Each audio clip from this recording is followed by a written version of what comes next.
I'm Drew with Dicey Encounters TTRPG, and I'm here to welcome you to the very first episode of Nightmares of the Midnight Vale. We had some issues with this one. Being my internet service decided we weren't important enough.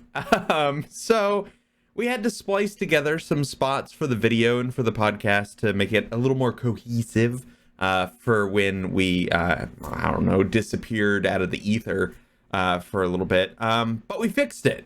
And the internet is fixed for the next session.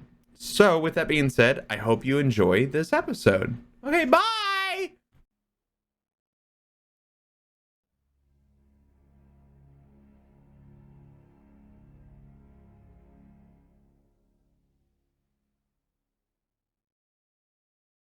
Did it work?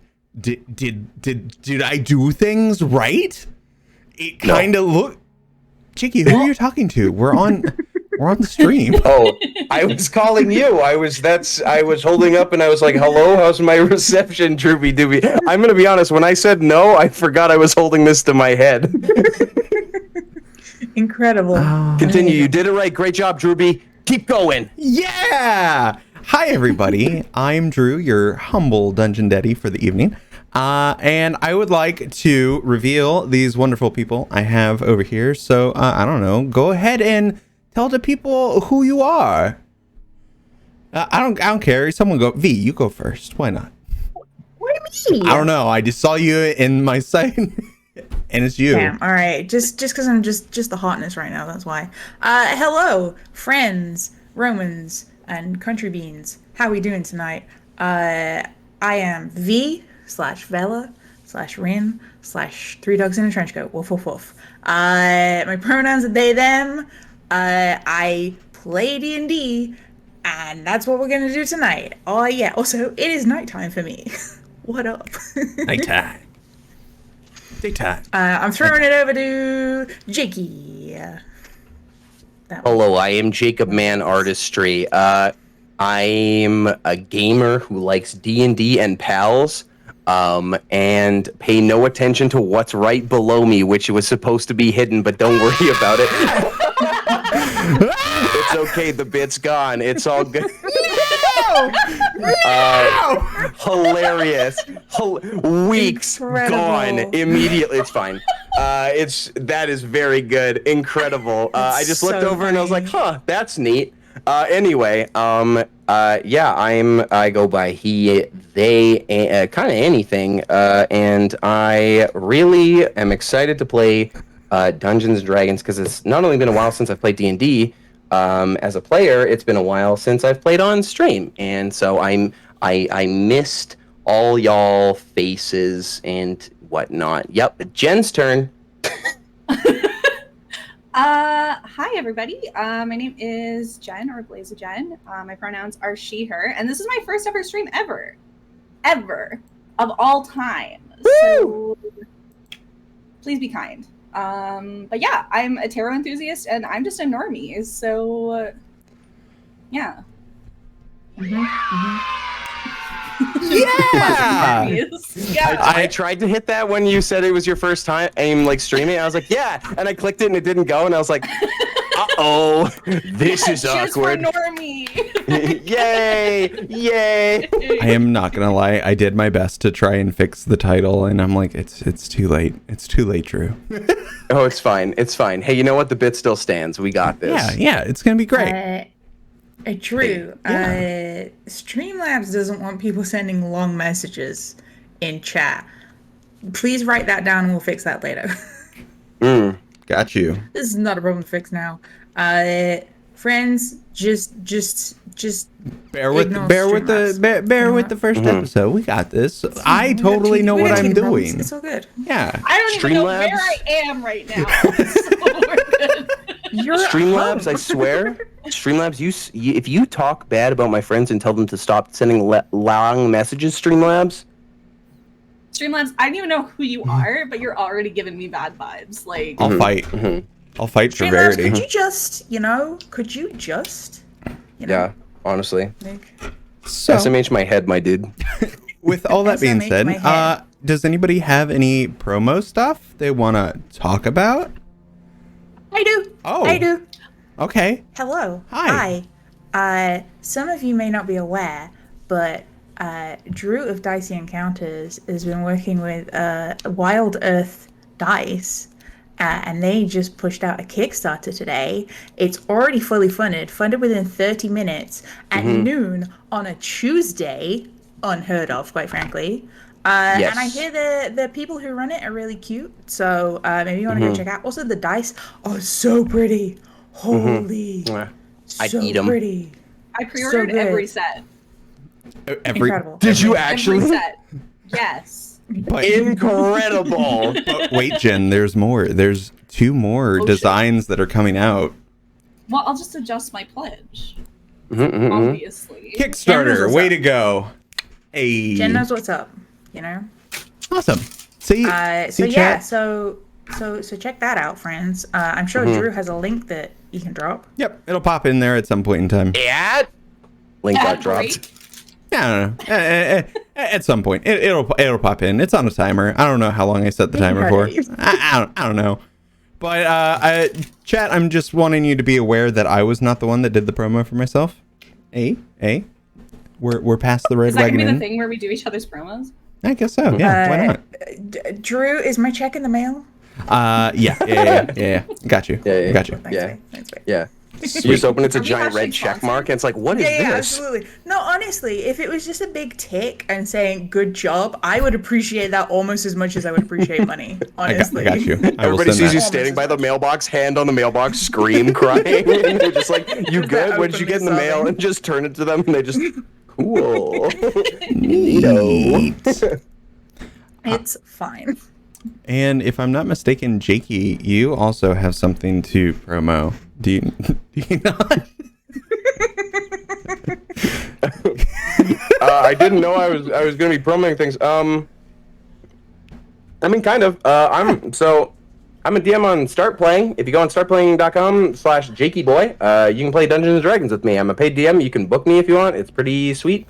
I'm looking at doing some like in-person stuff, like this like month and stuff. So that's gonna be very niche and specific. But if you're like, man, my group could use a cool GM, boy howdy. And you can message me too if you want to like talk and see how things be. Because yeah, I'm brand new to doing that, and that's been really fun. My first couple games have been a blast. It's very, very sweet because I'm doing that while my hand heals. Look at this bad boy. He's broken. He doesn't look broken, but he is Be fixed. everywhere. Not really, but I you can know. I can lend you one if you need.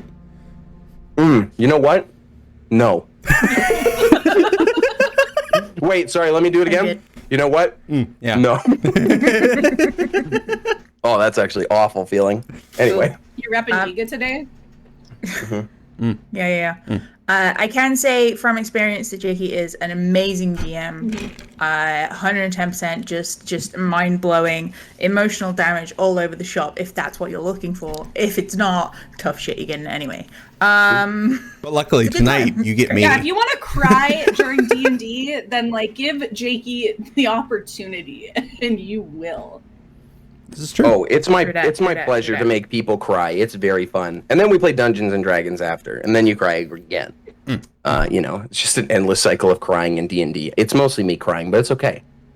It's yeah. Cry with me. No, it's totally fine. And Jen, if I'm not mistaken, you also have promo stuff. Do I? No. That's toxic. I was like, oh fuck, was I supposed to shill something? Looks like around the room. Yes. Yes. Mask Donate to your gamer. local rescue. That's my Nice. Good Yeah. one. That's a good call. That's a good call. I give support a, local drag and donate to local animal shelters. That's right. That's right. Please support local drag, because hell yeah, get it. Streamlabs, settle And tip settle them down. girls. Streamlabs. I'm not gonna allow Streamlabs to yell at my friends. All right. Goddamn Streamlabs. Come on. I'm waiting for Streamlabs to just be like, refrain from sending messages instead of messages. If I just hit /ban Streamlabs, what'll happen? We'll find out. We'll find out. Before we start the game, cool fun things for you, the chat, to get to figure out and use. There are chaos points, which are the equivalent to channel points for this. Chaos points here, if you choose to spend them, do random things in the game, so you have some autonomy in how the game runs. Do you want to throw boulders at the players? Unleash demons in the, I don't know, main gazebo? It's up to you. You get to choose. It's real great. It's fun. Amazing. So, with all that out of the way, anybody else have anything they want to add in before we get going? I'm just really excited. Me And too. you're all great. Yeah, I'm Yeah, I was beating V gonna to it. say, everyone in the chat is super cute. Mhm. There we go. That's it. Now I'm ready to scream. So, we will start this campaign, Nightmares of the Midnight Vale. So, the scene Wait. start... Oh. Wait, one more thing for you, Drew. Wait, say Yep. the thing again. Say it again. Nightmares of the Midnight Vale. Fits the theme. I love it. I'm done. I'm out. It's been great, everybody. So, the scene starts with a raven emerging from the night sky where the two of the three moons are visible, casting an eerie glow over the land below. The moon's combined light illuminates the sea to the south, creating a shimmering silver expanse that stretches as far as the eye can see. A large peninsula comes into view, jutting out from the coast like a finger pointing towards the sea. At the tip of the peninsula lies the city of Pegagin, a bustling port city that seems to glow in the moonlight. As the raven emerges from the shadows to the east of the city, it takes into view Pegagin from above. A maze of narrow streets and tall buildings with worn stone and wooden buildings coming into view. Some rebuilt and sturdy, others still dilapidated and crumbling. The port is a hive of activity, with ships of all shapes, sizes, docked along the quay. In the distance, a tall stone temple with a crumbling bell tower appears, as if it could fall at any moment, a testament to the wear and tear of time. As the raven flies over the city, it flies down to perch on top of the crumbling bell tower, causing it to momentarily shake and sway, but managing to stabilize itself. We zoom down to an interesting looking fellow speaking to a bunch of women in the city. Jakey, would you like to describe your character a little bit? Of course. So Gungus Peter is a like 5'3".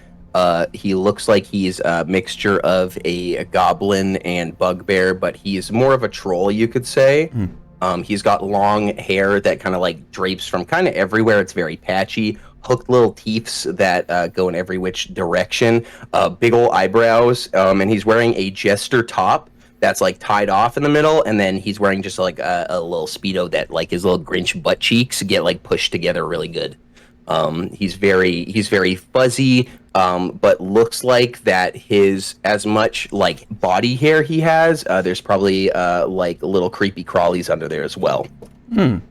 And as what is Gungus saying to these people in front of him? So, neither of you are married. Well, I just have no interest then. That's just, I'm just sorry. We have no... The raven pecks once at the tower, toppling it down onto poor Gungus Peter, sending the city folk running as we see two little red cowboy boots sticking out from under the tower. The raven Well, the bit had to end eventually. The raven takes flight once more, its glowing teal eyes piercing the darkness as it makes its way towards the local tavern, the Shimmering Sea Sprite. As the raven lands on the signpost of the tavern, the view cuts to a chaotic scene inside. The party is in the midst of a heated argument with the gnome tavern owner, who is demanding payment for the tab that they've racked up. When we zoom into this tavern, what would we see? Jen, we'll start with you. What does your character look like? Yeah, for sure.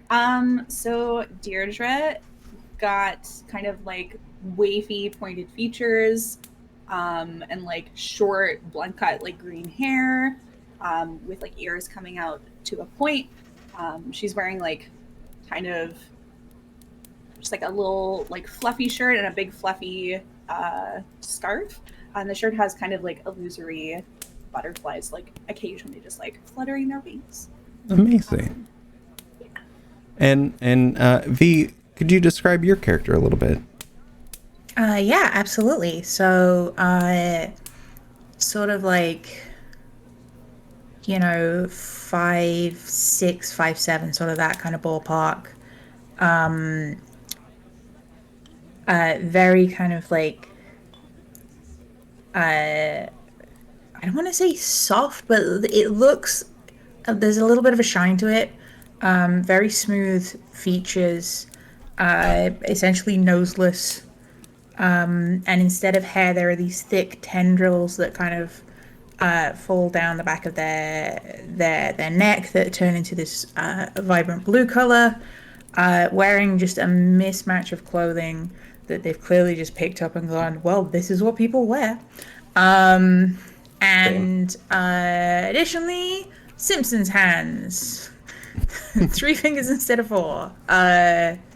So yeah, and they're probably looking a little distressed right now. And Jakey, could you describe your character a little bit? Yeah. So Rothamir is a drow who's about probably like 5'2", 5'3". They're a little shorter friend. They've got a large pink scarf that kind of circles their head with little buttons and pins stuck on it. It's got like some frayed wool and whatnot. This little handmade thing. They've got like lavender, nice little skin and little freckles. And vibrant magenta eyes that are dark lit, almost creating this like natural kind of pointed eye mascara, like Dio from JoJo kind of look. They have kind of wispy, all over the place hair that is this opalescent kind of color.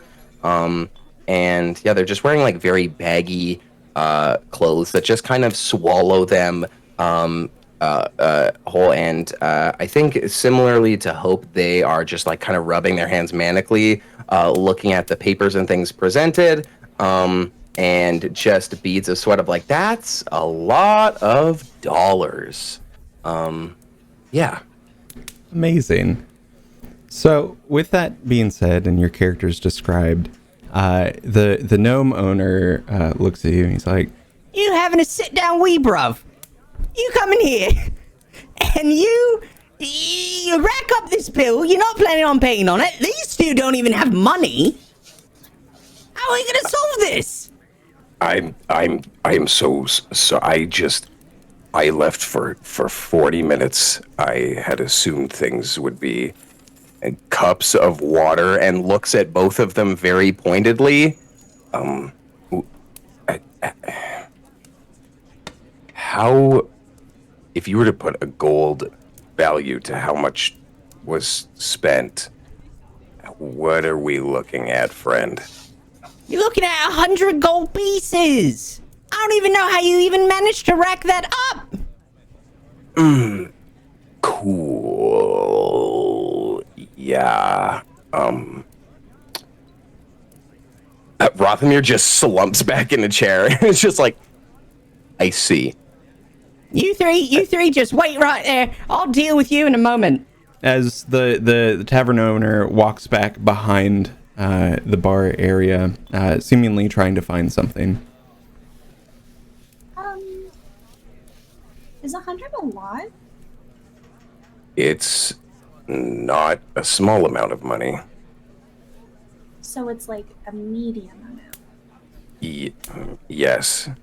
It's, and Rothamir kind of, like, trying to figure out how to put this for best for both of them.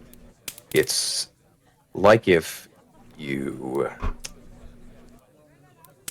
Say we were playing a game, and in this game, you could score points. 100 points would be if we played pretty long and one team is really losing. Yeah, I think Rothamir kind of like trails off midway of like trying to get this analogy and just go, Okay, so...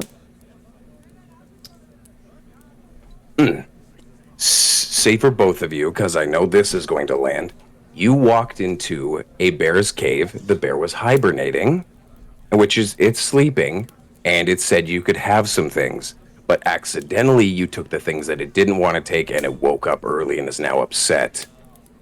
Does that land more for what's happened here? Oh, so like we took the Precious family photos, but like we should have been taking their sticks. Rothamir just blue screens, like fully, like just. Yet. It's Yes. it's about at this time as you're having this conversation. You may glance back over towards the bar and you see the gnome finally pop back up. Oh, I've got you now! As he pops up and he has a stick in his hand and he's moving back from behind the bar and he's coming towards the both of you. I'm gonna beat the shit out of you until you give me my money! This gnome may seem a little insane. Never would have guessed. I am going to smile at him, and I am going to say, but that's bad. And, like, send out sort of a wave of, like, calmness in his direction. I would like you to roll a persuasion at advantage. Oh my god. First roll. First roll. Go? Double one. Let's go. Okay. I don't have sexy, exciting dice yet. So we're going to be using Beyond. Persuasion. So that is a with advantage. Thank you. Nope, first one was better. 17. Wonderful. As you say this to the gnome, and then you send out these vibes, you watch the face of this gnome just go from this very angry look to just like a... Oh, I might have rushed into things. You're right. Well, all right. So you've got 100 gold you owe me, right? So how about this? Instead of me beating you, possibly maybe you could make that money back to me by doing things. I don't know. Yes, that is exactly what we'll be doing. All right. What doing? Oh, whatever it takes to get 100 gold and bring it back, I suppose. Well, I guess Hope's question was, what kind of things do you need done? Well, luckily we've already had some people fix up this tavern real nice like. They fixed the holes in the roof. They did a good job. One of them's real tall. But I don't really particularly need anything, but I'm sure if you went around town and asked around, maybe someone's looking for work. Like you. So, instead of helping around here, you want us to go about, do small jobs, odds and ends, and then come back. Yeah, I think what I'm trying to say is, go out, find a way to get me my money. Yes. All right, I'll remember Yes. the three of you. I got a keen eye. I see ya. I know your faces. Rothamir kind of slowly starts to like get up to leave to go to the door as like if sees another one of those like things, just like, Okay. What is happening right now? As you all make your way out of this strange little tavern, on the outside, if everyone can roll me some perceptions. Oh. Ooh. Now it's Jen in my first roll. Wow. I'm like, Wow. dice. I'm gonna use that. Actually, I'm kind of tempted to use Beyond as well. That was so close to a nat 20. It was so close, but it wasn't. That's a solid 8. Love that. 21, Amazing. Also 21. Amazing. 19, sushi dice. So even with some of the passive perceptions we have in this group, leaving out of the tavern, it's nighttime. Not a lot of people are out in the streets. You can tell by looking around at the buildings, some are still a little bit dilapidated. And most of you would know this because this area was covered in shadows for a long time. And in those shadows, there were creatures that came and destroyed most of the city. But it's been about 4 months since that happened. So, things have started to rebuild, get better. For Jakey, the first thing you would notice is the commotion around the bell tower, with the large stone dropping on someone. And then for Hope, you would notice there's a board outside that has a lot of papers on it. And with those papers, a lot of them are missing person reports that have been tacked up on there.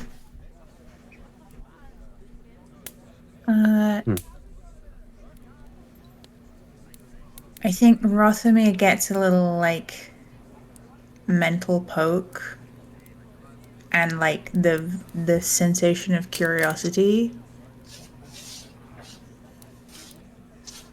Kind of glances. And I think using telepathy would basically pass that on to Deirdre as well, just so there's kind of like a Hope wants to say something but probably isn't going to say it out loud. Absolutely. And with this being said, I'm also trying to multitask and do Great. this.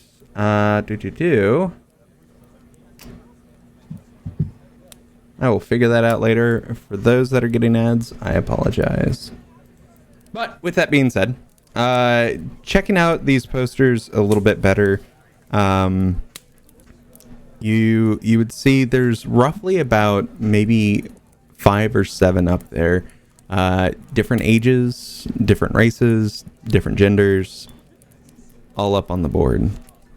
Some of them are offering high rewards for finding them. Others are a little bit lower, and you might possibly assume that whoever put that up doesn't really have the money to have that person found. Put my hand up against the board. Feels sad. How old do some of these look? Like, do these look like these are like freshly pinned on, or are these like dilapidated paper we're looking at? There's about 2 that look much older than the rest. And then there's, I would say, probably about 3 or 4 that look fairly new. One looks freshly tacked up onto the wall. Oh. The most fresh one, Rothamir is going to kind of step over to it, give it a quick inspection, and then from his side pull out a small pouch. And the pouch kind of writhes and moves as he reaches in and pulls out a small black caterpillar cocoon with a bell on it. And he flicks it and throws it in the air. And as it spins, this jingling sound rings. And on top of the board, a black cat with very large green eyes appears. Rothamir's just going to say, this looks new. Let's get a high view so I can... You know what to do. And he's going to send Pickle, his cat, up, and then Rothamir's eyes are going to basically fade. The little black cat is this very sleek, thin little friend, maybe small white wisps of hair like every so often, but they have rounded little ears, basically it just void baby. Rothamir is going to just try and see if this is as fresh as it looks. If there's anybody on the board, or even that resembles on streets, just walking around, because a disappearances board is a pretty big deal. But if there's anyone that can be spotted, someone hidden, someone hiding on a roof or something, just to give a quick glance, obviously not going to find them immediately, but going to try and survey as much information as possible. Yeah, absolutely. For being as dilapidated as the buildings are, a lot of them still have their roofs intact, and I can imagine Little Pickle going up on these roofs and looking around for a little bit, not really seeing anything. But roll me a perception for your little familiar. As they're jumping around, you know, in the distance, there's someone going, one jump. Anyway. Do you want me to use Cat's perception or my perception for this? Are you looking through the eyes of your familiar? I'm looking through the eyes specifically. Then use yours. Okay. Plus 3. 16. 16. The only thing you see up there is a small piece of red fabric, and then you turn a corner and you see a piece of paper flipped over, and it looks blank on the side that's facing up. Ooh. Instead of talking, I think, using Rothamir's telepathy to both parties, because he's just kind of got his hand out, like if someone could pinch it or something at some point if he needs to come back. But basically, mentally, he is projecting, because I forgot I could do this with telepathy. He is basically showing so they can both see simultaneously what he's seeing. And so shows this image, almost like video game cutscene where it's like red fabric, and then just and if Pickle's within like the second they're in the 100 feet kind of thing, Rothamir's going to snap, and then just 2 green eyes appear in his little scarf. Incredible. The minute that Pickle appears, Hope is just radiating excitement. Grabby hands. And just not even that. It's just literally it's the collective thing. It's one of the collective for Hope. So it's like another one, another one, Another one. another one. No, go ahead. So yeah, with this kind of image of the red and the piece of papier in mind, we know where that is. Mm-hmm. So I think we just I think Hope will start kind of like heading in that direction. Perfect. With, absolutely no qualms about walking around like in the evening, just like fucking let's go. A lot of not looking where Hope is going as well, because quite often like they're doing their best to stay focused on the task at hand, but so pretty, like, yeah. So yeah, I'm not saying Hope has ADHD. No, never. I'm trying to It's find a- all hey, of the dark-colored stones on the ground and stepping on those ones specifically. So Yeah. Fair enough. I was gonna say, seeing them both leave, one completely just being like, wow, it's not in the dark, and one's like hopping on the different rocks. Rathamir just like looks down at Pickle, and then Pickle just starts Bugs Bunnying around his scarf, and he just like looks forward, standing there for a second, like I'm surrounded by morons kind of look, but he doesn't say that. But no, I think Rothamir is gonna just kind of take a mental picture of the people on the board, just because that's giving Rothamir the heebie-jeebie. Does it say any details like how they may have disappeared, or like are these like death disappearances, or are these completely like no idea, middle of the night they're gone? Yeah, middle of the night, gone. Cool. That's not terrifying. Is there any kind of I guess we wouldn't know because we haven't been here that long. I was gonna say, is there any kind of like pattern to where these people are all from? Like obviously they're all from around here, but like is it a specific part of town that they're all disappearing from? That's a good question. I feel like you would probably need to ask around for that answer. That's fair enough. Yeah. I'm gonna throw I'm assuming the area we are is like kind of magic is chill, like okay, cool. Then seeing everyone kind of running ahead and it's dark, Rothamir is gonna throw like a dancing lights just so we almost get like our own like little pink version of like a Sims light following everybody, just so there's at least that, and then it's just gonna walk kind of doing lots of like looking over their shoulder, hands in pockets, very uncomfortable to be out this late, but isn't gonna stop the two who have just like took the information. We're like, wow, adventure. With the pink light over their head, Hope just turns around and says, "Zool zool." Rothamir dies. No. Rothamir is actually in a pool and the ladder disappears. It's so weird. Another bell shows up and just falls from the sky. Like It's crazy. It's crazy. Wait, For we gotta some pay off reason this we're gnome. I starving type to in what's it called, motherload in the chat. Does anything give us money? No. I can do all day Sims jokes. No, wait, we don't even need to type in Rosebud to get enough to pay the tab. I mean, what? I don't know the specific cheat codes. Oh, I gotta go. As you're going down, you know that this piece of paper was off in the corner of an alley. It's kind of the way you saw it, Amir, was that a rock kind of had it pinned against a wall. And it was kind of fluttering with the wind a little bit, as if that's the only thing keeping it in place.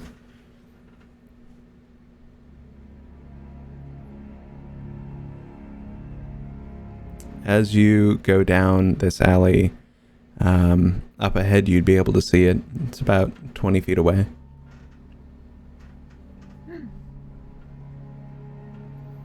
Is there anything else in this alley? Like, With noticeable? your passive perceptions, nothing of significance. You see there's a door to another building off on one side. Looks like the back entrance to maybe another tavern or an inn.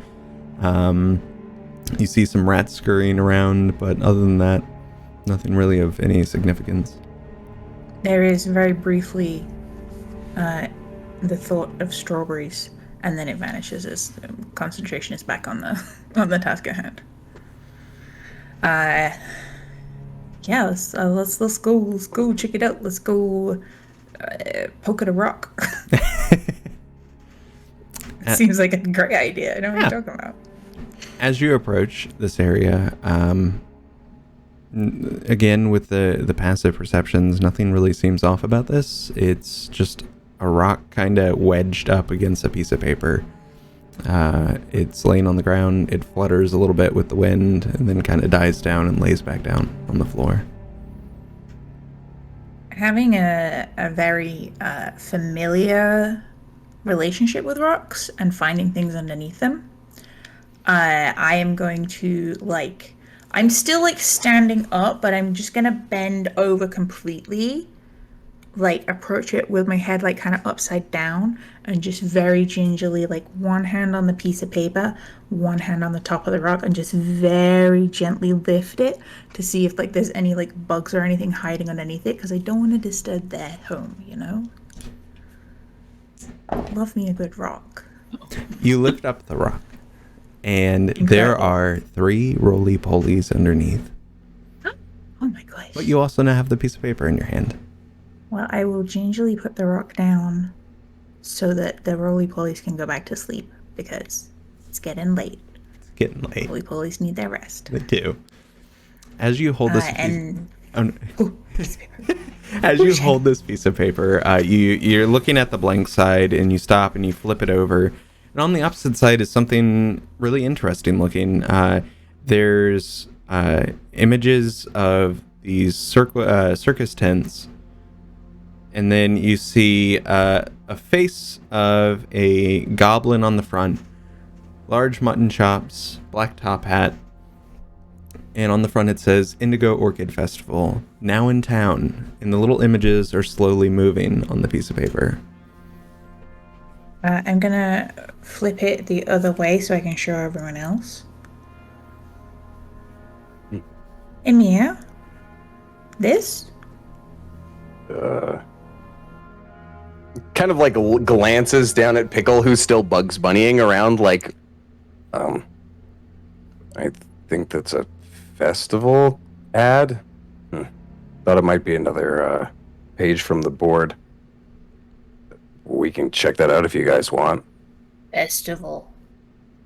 It Festival. says orchid. Is that a place for flowers like these? And then she just pulls out her backpack, unzips it, and just flowers just burst slightly out of the bag. Rothamir's seen that probably a dozen times, but still flinches every time.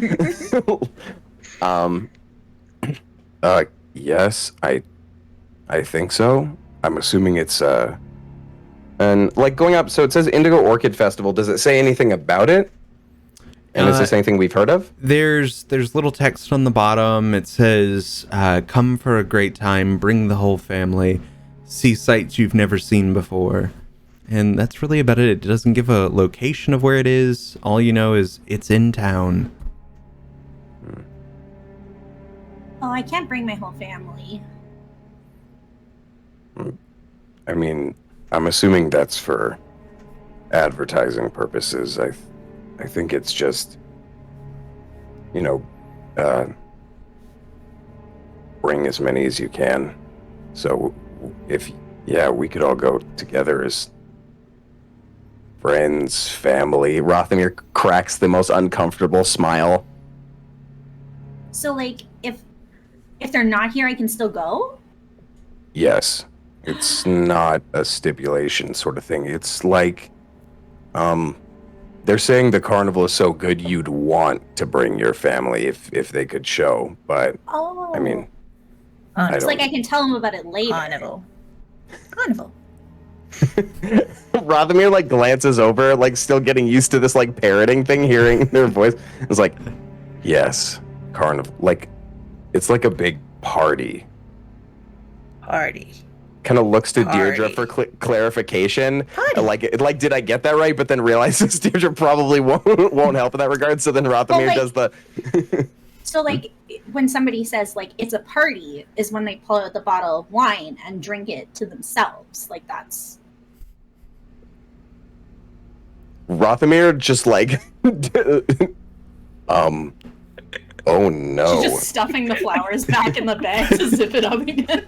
I think Rothamir's reaction was exactly the same as Jakey's reaction to that. yeah, no, Jakey's Just reaction forward, was, forward, like, yeah, like honestly, I had something ready for that, and then it just kind of clicked of just like, oh no, man, party one. So yeah, no, I guess I'm in Deirdre's family, and that's not Rothamir saying, that's Jakey.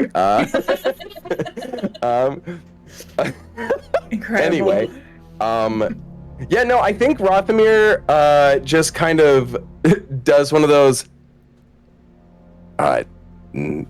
Not really. Maybe you can get drinks, but I'm talking like a party, like a celebration, like there's gonna be colorful lights, people dancing. There's gonna be performances. So, like, I can bring this? Like, I can bring my instrument? I mean, so you might have to talk to somebody if you want to perform, because sometimes at these, they usually hire and pay people to do that. And then Rothamir just goes like this. From Rothamir's little bag of components, his dancing light illuminates with a firefly. Just like a ding. Yes, if we find things to do at this carnival, that's how we can pay back the guy who's upset at us. You could play your instrument, Deirdre, and I don't know how wanted magic is, but I'm assuming I could do some magic stuff. This is, yeah, we should do that. Can you make, like, potions and stuff? Rothamir immediately just does the whole like, I can do some magic stuff, and immediately something's named that he can't do, and Rothamir goes from standing tall to just sinking back into his thing a little bit. No. Oh. Well, like, because we're trying to make money. Oh, like things to sell. Yeah, yeah. Oh. Like, yeah, because, like, Mom used to give those out, and then, like, people would, like, give her stuff, so maybe they'll give us money for it. I mean, I don't think I've ever tried to make a potion before, and I don't know. See, the thing is, Mom said that, like, sometimes you don't even need magic for a potion. You just, like, put a bunch of flowers in a bottle with some water, and then you tell them it does stuff. Oh. Mm-hmm. I'm gonna put that the same place you put the whole party wine bottle thing, and we're going to talk about that later when I'm more equipped to handle that. Yeah. I mean, I don't do that. No, I know. But Rothamir just kind of awkwardly stands and goes, I mean, so instead of selling things, because similar how you perform, people pay you, could probably busk and do like magic tricks, because I can do that sometimes. Wait, people are supposed to pay me when I play music? I mean, so if you're just playing because you want to, then they don't necessarily have to if you're just playing for the joy of it. But if you're doing something which most people call busking or performing, you should be paid. Yes, I think all artists should be paid. I think all artists deserve pay for the work they do. Wow, Rothamir I should thinks that value too. my work more. Receive more money. Yeah, you should. Pickle pops out and then just does the da da da da da da da da da. Anyway, It's okay, we'll add that in post. yes. Emir? Carnival happy? Yes, very happy. It's So, if we go carnival, yes. I very happy. I hope so. Kind of like Not question. You would know exactly what hope means in this. Oh sense. yeah. Hope or I'm not Hope. You're Hope. Rothamir kind of nods and like kind of sits for a second and is gonna like look at this ad thing for whatever kind of what's the word I'm looking for?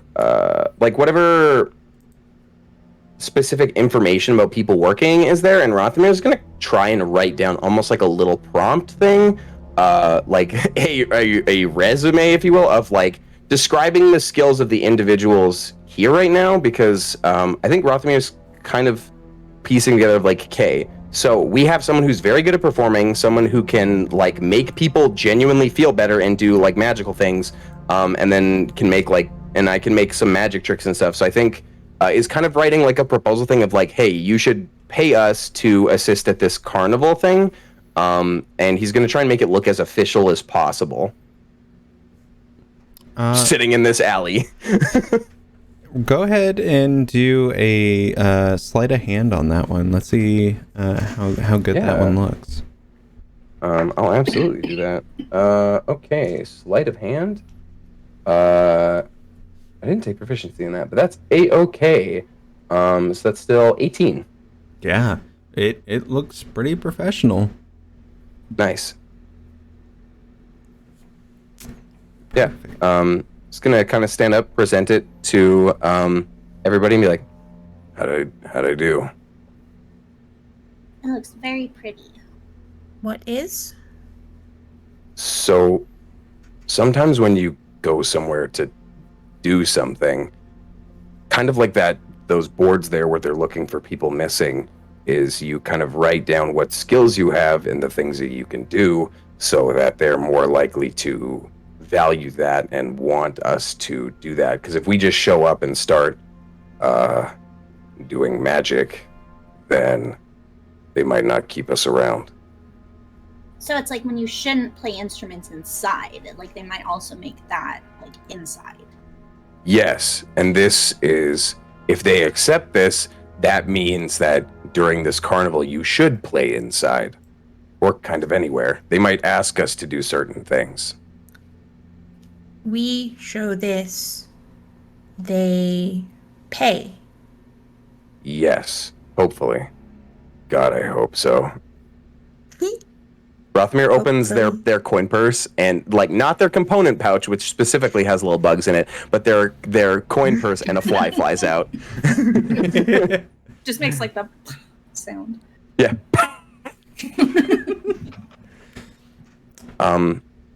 Yeah, this should be Good. And it's going to kind of snap and send Pickle up. Is there anything that looks now that Rothamir knows to look for a carnival specifically, is there anything that looks like Big Top-esque or bright lights or lots of people somewhere and we're on the side of town no one is right now? And you're sending Pickle up, I would assume, up on like the rooftops and things? Yeah. Okay.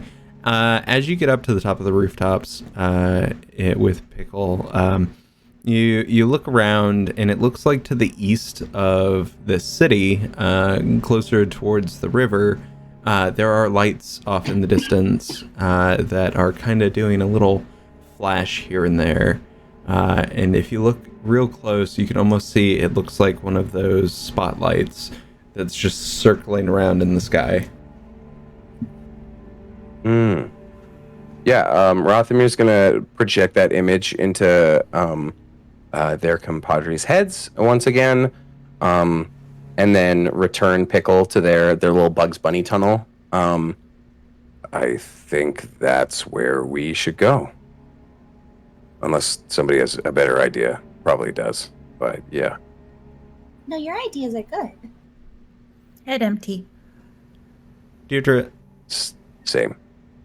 can you roll me a perception? Sure. Oh, I don't like that. I can look for stuff.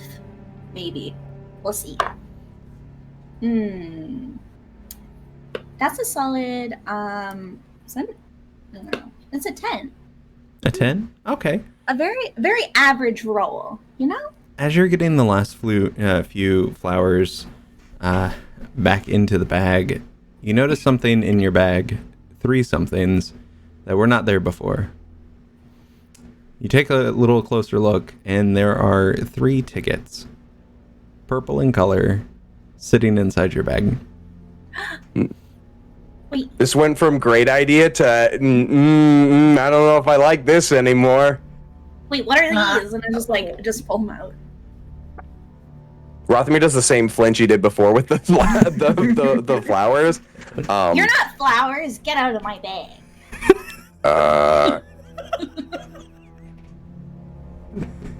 Deirdre, how long have you had those tickets? I'm gonna think about it. How long have I had these tickets? As far as you know, you've never had these tickets. I don't have them.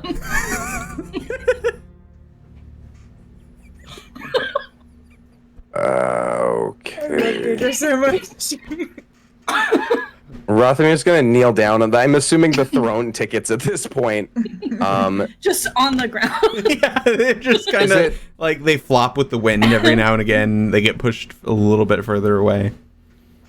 Yeah, Rothamir's gonna grab them. That awkward They're for kind the of like. rats. shuffle Yeah, where you're like, catch up you with shuffle them. up to Does it that and for then a it little bit. moves. They're for the rats. Come here, rats. They're for you. He does that and then immediately just like pauses and goes like, "Oh my god, I'm so dumb," and sends a mage hand out to grab them. But it's very quick because I want to describe his mage hand later. I've already been doing magic stuff. You can go with the rat family.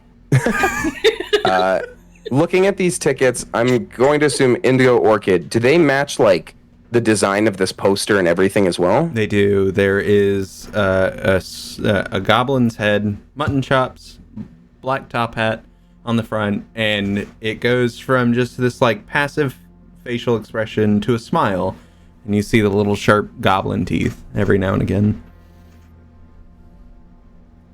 Okay. Yeah. This is fine. Do I ever find weird stuff in my bag? All the time. Mia, Yeah. would say fine. Don't. Brain not say fine. This is a creepy thing to happen. As Rothamir says, standing up.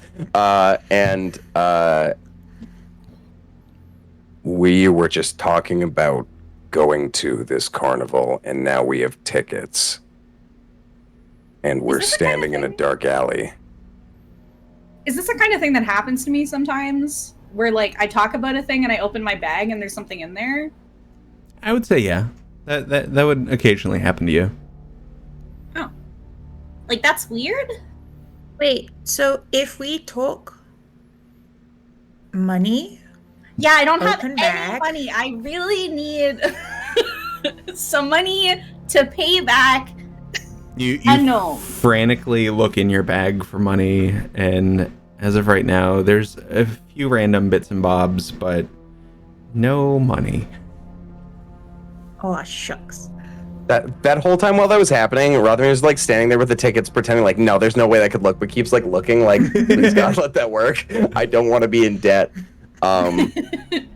Same. Right? Okay. This is fine. This is normal. This is fine. We're okay. It's a little strange, but I think still the best option is, as Rothermere's like looking at these tickets now, like, is there any way I can discern, like, with like Arcana or something? Like, is there something sinister about these tickets? Because Rothermere went from like, we're having a day at the carnival to, ooh, something's screaming convenient. Yeah, absolutely. If you can roll an Arcana if you're trying to check out if there's any magic to these tickets, or just a flat investigation. Yeah, no, that's a 11. Arcana's my good thing. You look at the tickets, you can obviously tell there's some magic to them, or else the images on the tickets wouldn't be moving. But apart from that, you're not really able to discern if there's any like negative aspect to these tickets. It's just oddly convenient that they showed up when they did. Okay. Yeah, Rothamir is gonna kind of go into their bag, and unlike the convenience of just opening and finding like tickets, Rothamir digs around in there for a little too long. His bag's a little disorganized, which is fine, and pulls out just like a very large book and opens it and just like puts the tickets in just for safekeeping, and then closes it and puts it in. I guess this will get us through the front door, and then we could find someone in charge to give our application thing to, unless, I mean, if tickets cover everything and our gnome friend didn't say we're on a time crunch, it might be kind of nice to just have fun at a carnival if we got tickets. So you all are in this alley. You now have 3 tickets. The air is a little bit cool out this night. Winds blowing in off the ocean that surrounds this peninsula. And you now know about this Indigo Orchid Festival off in the distance. Hope, could you roll a perception? Oh.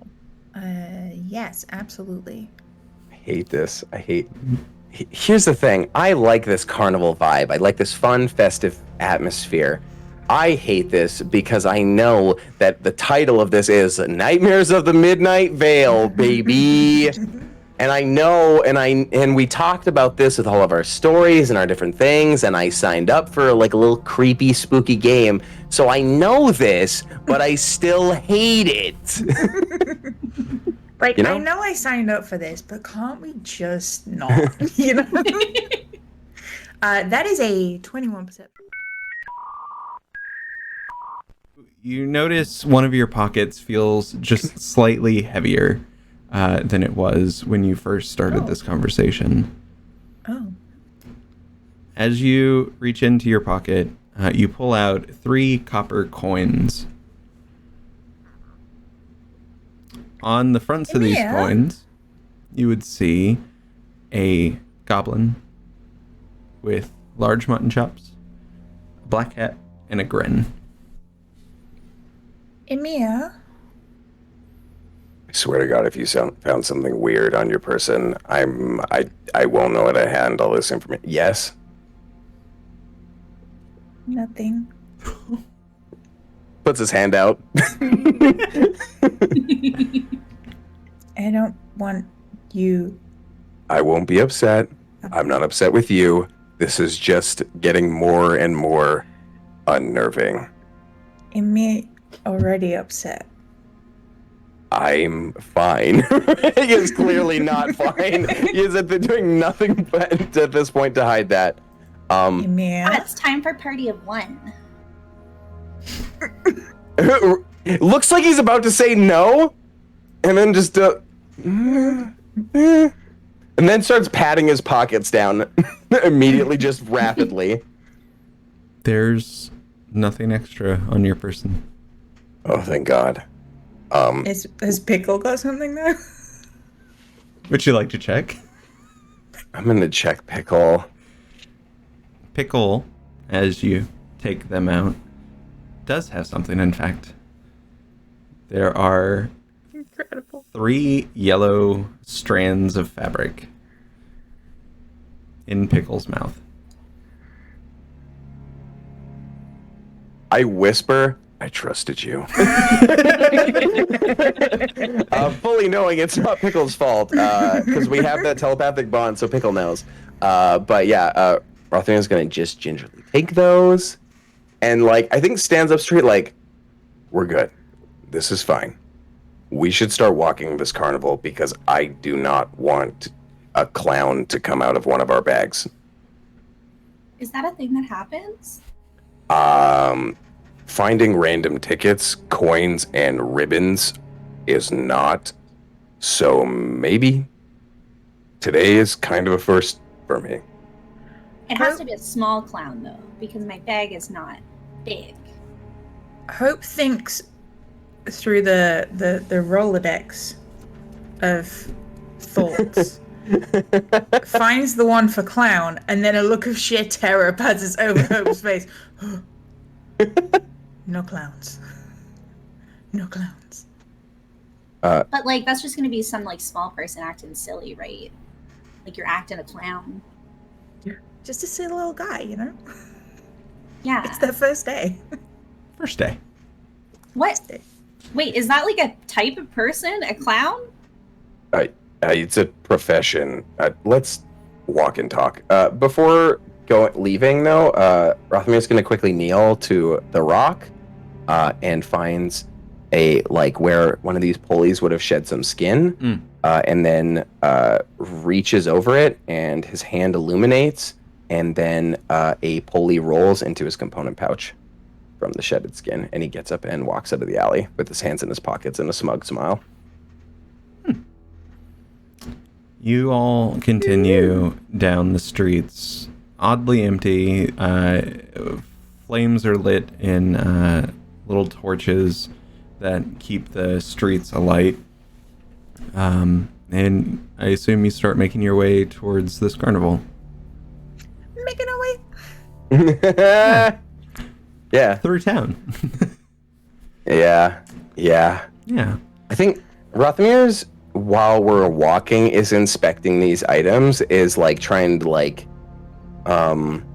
discern anything, but also is now doing the whole look over the shoulders, if anybody gets way too close to us, Rothamir is just gonna arms over their friends. As you are all walking through the city, occasionally you'll see some people closing up shutters on fronts of doors, things of that nature. You see, one thing you have noticed in the city, there are no guards present at all. And it seems like everybody's just getting ready to shut shop, get ready to go to sleep. You've made your way now east of the city, and you're leaving the little archways that lead out. Again, no guards to keep watch. And off in the distance, you can see the spotlight of the carnival going around in the sky. Seems like maybe, I know all of you are not are on the metric system, but roughly a couple miles away. Classic. A couple kilometers away.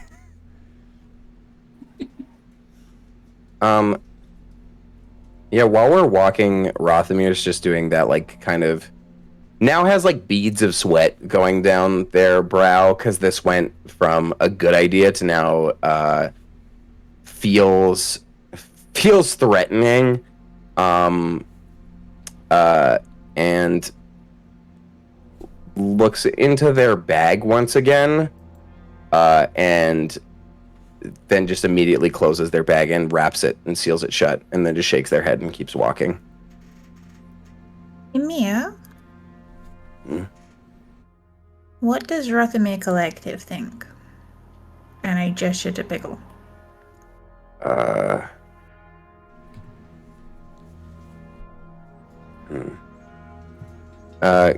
Kind of looks at Pickle, who's just like probably been like Bugs Bunnying the whole time and just bright-eyed, and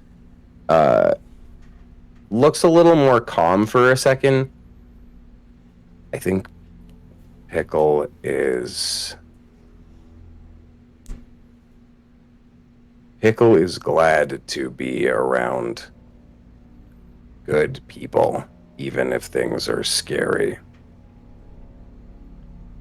But that's just what Pickle feels. As Rothamir, like, hands in pockets, moves a little faster up the road. I thought we were skipping. You can both skip. And Pickle, like, looks like a, come on, and just, like, slowly. I'm going to link my arm with Rothamir's. I'm gonna link my arm on the other side of Rothamir. And we are gonna skip. Yeah. Good times, good times. As He's you're got that face of just,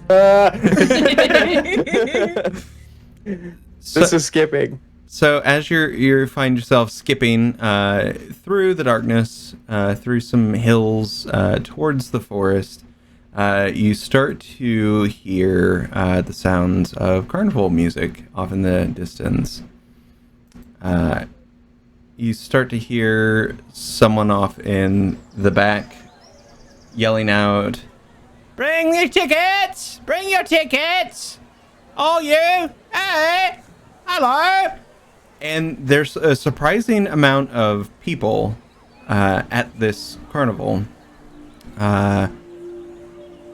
Possibly a lot of people from the city, maybe from neighboring cities as well. But there are quite a few people outside. You see these large pinstripe circus tents of white, purple, and black. You see these interesting looking, like, almost paper mache faces everywhere. You see twinkling small lights scattered around. And then, of course, at the entrance, you then see a very, it's almost jet black skinned goblin with purple tipped ears up at the front. Has a small hat on and is waving people into the carnival grounds. Come, everyone! Come, bring your tickets! Come in! Come! It's a great time for all! Bring the whole family! Rothamir's gonna reach into his bag and just, like, kind of, like, push things aside, get that book, pull out the tickets, and then pop the book back in, and then hand everyone their ticket. We're gonna give this to, does this individual they're waving, does it look like they're collecting tickets, or does it look like you're just kind of showing them, or is there someone collecting behind? So it's a multi-tiered block. So the goblin's up on the top of this, like, tower almost, and at the base of this small tower with the pinstripes of white, purple, and black, you see this small little window, no bigger than maybe a foot, and in there is another goblin who you see just, like, kind of up over the counter, just, like, taking tickets, ripping them, and watching people walk in.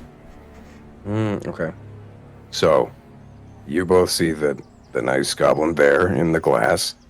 You are going to take that, and you are going to give that to them, because that says we are allowed to go in. Take it. Enter. Yes. There's Coin? a long line of about maybe 15, 20 people in front of you before you get to the ticket booth. When does both Deirdre and Hope, when Rothamir gives this instruction, like, are they focused on that? Potentially distracted by waiting to give their ticket? Oh, I know what a queue is. I'm not a monster. I mean, fair enough. Then Rothamir is going to kind of like, not super far from anybody, but like as much behind their back as possible, is going to flip a coin up and down. And then as it gets slower, this copper piece on one side is a ladybug and the other side's a scarab. And it slows down. And as Rothamir catches it, these threads he can see basically start to tether to everybody near him. As I'm going to use my daily use of Detect Thoughts.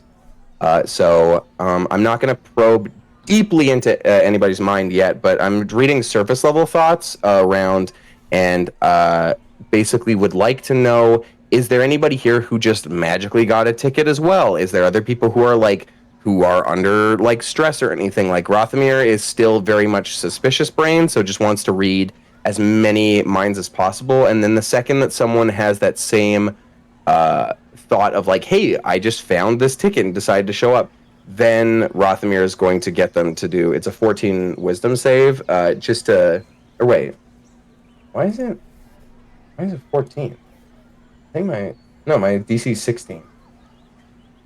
That's weird. Anyway, it's DC 16.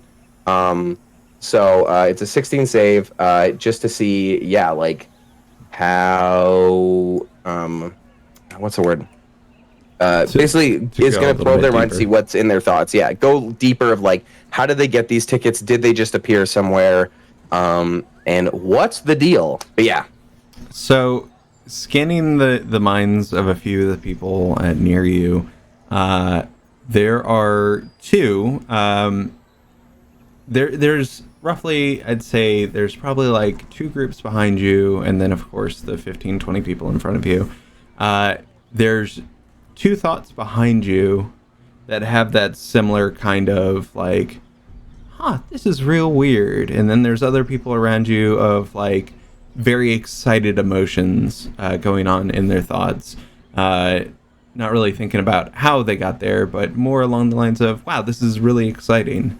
But the two behind you that are having the thoughts of like, this is strange. If you'd like to dig a little bit deeper, you're more than welcome to. I would like to. Yeah, it's a DC 16 wisdom save. All right. Meanwhile, Hope is just like not actively glowing, but is like significantly more buoyant than usual, being in around all these positive people. Yeah. So it's two tieflings behind you, and they both failed their saves. So you dig a little bit deeper into their thoughts. They are thinking about how they got these tickets, and you just see like a small movie playing in front of you. One of them found a ticket under their mug of ale at the tavern, and another one found theirs inside their shoe. Okay. It appears both of them had found the flyer for the circus earlier that day. Okay. And was it found the flyer and then found the ticket? Or was it the... okay. Okay. So I think Rothamir putting two and two together is gonna... Do we still have the flyer? I don't recall if... because Hope was holding... Would Hope hold on to that? Oh yeah. Okay. It's been put in the bag. Okay. Then Rothamir's just gonna keep a mental note of where that is. And yeah, because Detect Thoughts is like another minute, so if it can last up to like getting to the front of the queue, if not, that's fine. I'm assuming this line isn't that quick, but if it does, just gonna like do a quick cursory glance of like what the goblins are thinking about now, because Yeah, this feels now less malicious and more so just weird promo. So, takes about another, 15 minutes for a majority of the group. There are 3 people ahead of you about to do their tickets. And you can go ahead, and surface level thoughts of these goblins is bring them in. Oh, if it's 15 minutes, I'd be out of time. I have a minute. Ah, gotcha. I have a minute, and I have a range of 30 feet, so I don't think I'd be able to catch it, and that's okay. With 30 feet, there's only 15, 20 people in front of you. You could at least try for... Okay, the one on the bottom collecting tickets, you would be able to dig a little bit deeper in the thoughts, because the surface level thoughts are more of like, bring him in, bring him in, bring him in, bring him in, bring him in, kind of vibe. As you dig a little bit deeper, you see images of inside the circus, and then you see like a couple acts going on. And then you see the same face you've seen on the coins, on the poster. It's just this, but this time in color, you see a jet black skin goblin with one long purple tipped ear, the other ear missing, long mutton chops, big old black top hat, one white eye with a white diamond on it. And that is what you see in those thoughts.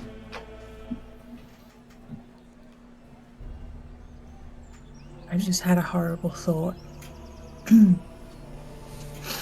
We wouldn't know this in character, and this is not an in-character question. But Gungus Peter was wearing a jester-style top. Is it similar colors to the Indigo Orchid Festival? Funny enough, no. The predominant colors here are white, purple, and black. Whereas he was blue and pink. Yeah. We jump cut to that morning. My outfit for every occasion. I hope I don't die in this. Gungus Peter, trans icon. You heard it here. Absolutely. Yeah. So Gungus Peter, trans icon. This festival, ace icon. Let's go. Yeah. Yeah. We out here. Let's go. It's almost Pride Month, baby. Okay. Cool. Well, you know what you know. We don't know nothing. Yeah, I think now Rothamir's a little more at ease. Still kind of like, this is. You are now next in line. The people in front of you go, and it is now your turn at this ticket booth. Goblin is popping up over the counter. Hello. Hi. Tickets! Reaching out. Ticket. You see little grubby hands. Takes the first ticket, rips it. You watch as this purple magic just comes out. Throws it over the shoulder. Takes next ticket. Throws it over the shoulder. You ticket. Slides it across the thing. Quickly grabs it, snatches it, rips it. Magic.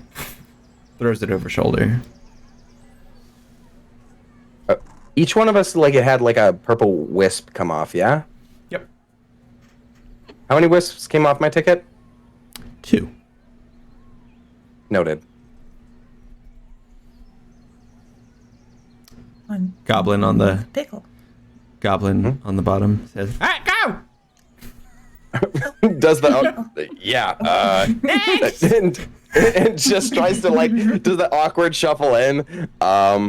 As you walk... Gotta hold hands so we don't get lost. As you walk into the threshold of this circus environment, you hear a very angry cat wanting to be fed. I fed them before stream. Rothamir just says, no. No, Pickle. No. It's Pickle. Pickle. Nice forget. As you cross the threshold into this circus environment, you're noticing one very large big top. There are smaller tents around, and then as you look around, there are carnival games. You see someone smashing a hammer, watching a bell go up to a bell. You see other ones where people are throwing at targets, trying to get a goblin to get dunked into the water. Things of that nature. There's sounds and sights to be seen. As eerie as you may have felt about this, once you get into the circus, the mood is a little lighter, and not maybe quite as ominous as you felt earlier. At least in appearance. I was fine until you said that last bit. I was on board with you. They said at least on the surface or in appearance, and then it's like So you're saying that not in appearance. You look with what appear to be your eyes. Yeah. Exactly.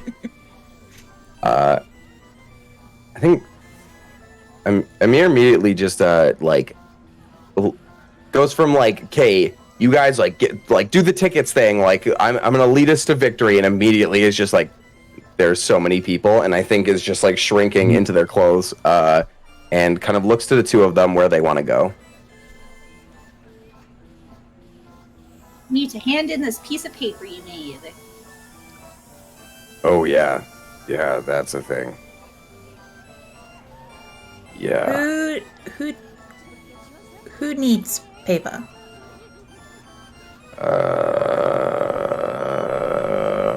Rothamir just makes that sound for a long time. Rothamir, Tina Belchers.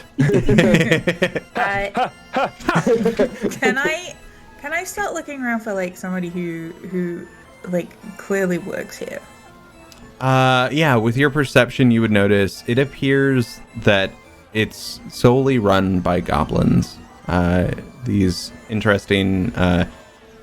You've probably in the Underdark have probably encountered goblins before. These look nothing like the goblins you've ever encountered. Honestly, I just assume that's what goblins look like up here. Yeah. These are just over the top goblins. Yep. Literally. Quite literally in this case. Okay, yeah, I'm gonna look for a top hat bedecked goblin, and I'm gonna take Mia's hand, and I'm gonna start. We're not skipping, but there is a little spring and hope step, being surrounded by all this positive energy, and just like flagging them down. Hi, hello, hi, hello. There's one of the goblins standing at the front of a booth, and this booth has what appears to be these little controls with water that squirts out, and people are sitting there aiming at little targets, trying to get these little like octopus heads to inflate. Goblin looks at you and says, "You want a 10? Yo, wait. Go give a coin though. Play." No. Who boss? Where boss? Boss in Big Top. Big top. Big Okay. Top. And I just start heading in the direction of the big top, which is, I assume, where they gestured. Hope doesn't know. Hope's going in that direction anyway. Kind of hard to miss. Giant tent. And with that, if you start heading over towards the big top, you start hearing this calliope start playing as you're getting closer to the big top. The curtain moves up out of the way. There's two goblins standing there, kind of tattered clothing, but just like gesture you inside. As you get past the second curtain there, it opens up. There's a large circle of packed in sand, and around that there are stands that fully circle around.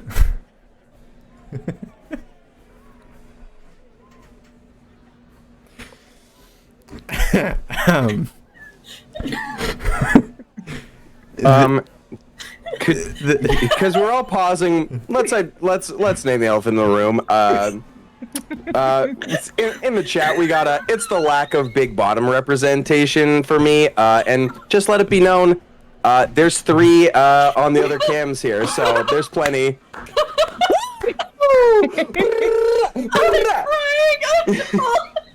Bam,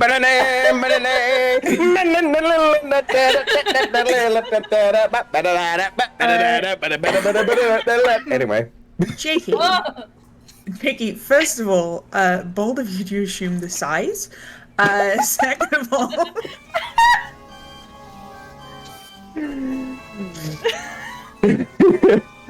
of all, we all know Drew, as a DM, is therefore automatically a service top. Y'all. Anyway. Y'all. I love you all. It's episode 1. Episode 1. Will we ever make it to episode 2? I don't know. Just gotta we will. monetize things for him. Happy Pride! As you walk in, you see this large circle of packed sand and stands that fully encompass it. The lights are completely dimmed, showing down on the packed in sand, and there are people starting to make their way to get seats. Rothmere has, like, maybe at most, like, shaken hands with these two, but you would need a pry bar to remove his arm from, like, around their elbows right now, of just, like, there's lots of people, we're in a creepy carnival, the ticket did a thing, this is just, it's, like, he's doing those, like, whatever the D&D equivalent of is, I condemn my spirit, like, you know, he's doing that. Fantasy Jesus, hear me. Jesus. It's probably not helping a lot, but there is a kind of wave of calm vibes coming off Hope right now. Just specifically in your direction, a little bit kind of like to the side and down because you're a little bit shorter than me. Just like, it's fine, it's gonna be fine, it's gonna be okay.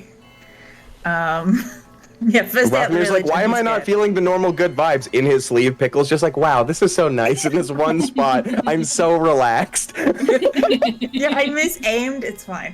I kind of like. I think Hope would probably also pick up on that and be like, Pickle? Oh, it's a little bit higher. A little bit higher. There we go. Just out the bottom of the sleeve, Pickle just. You know I had to. Ba-da-ba. Yeah, let's find this guy. As you're walking around looking for this goblin with the top hat, you're not seeing really any goblins in the stands down at the base. It appears like they're about to start a show.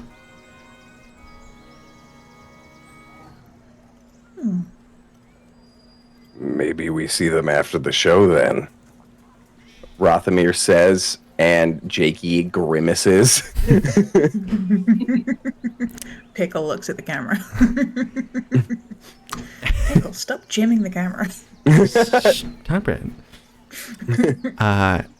As you all take your seat, the lights all around in the entire top go dim.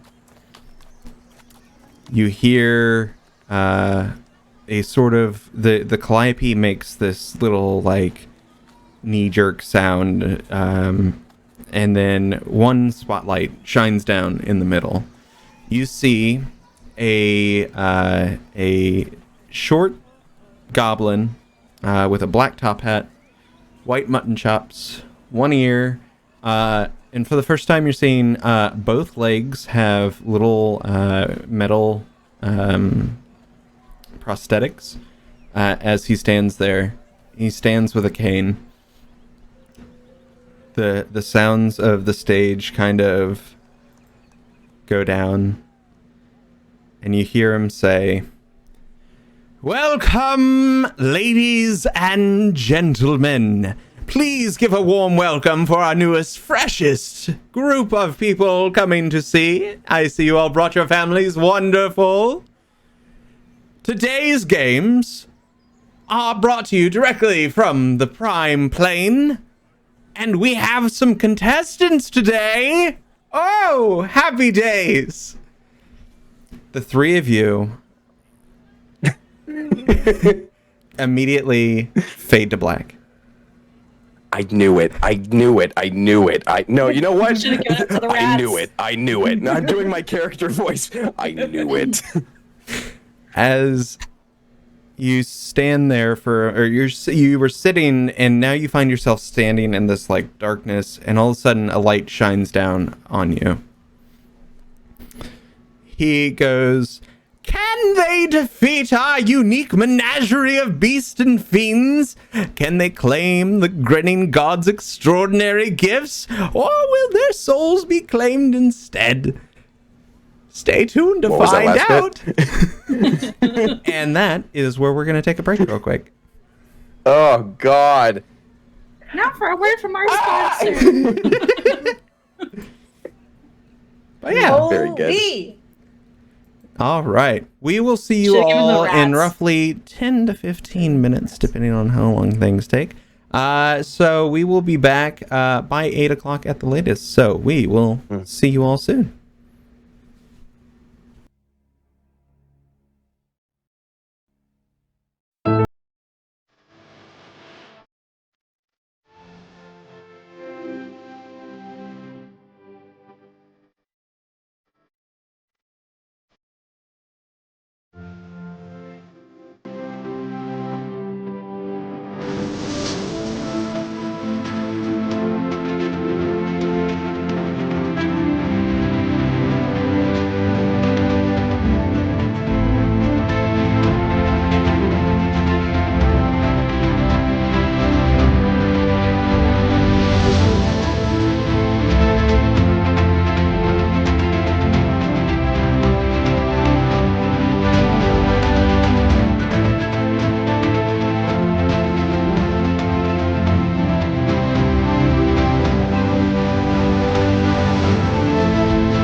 We're back! Hi, everybody! Thanks for sticking around. We're very excited. We hope you've been enjoying the stream so far, because I know we all have. So, with that being said, Been sick.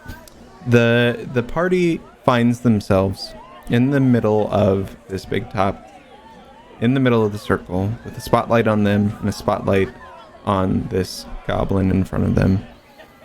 As he announces that these are the new contestants for this fight in this game, you watch as his light dims out and vanishes, and then a new light appears up on this wooden stand. At the very center of the big top, there's a platform. The light shines up on him.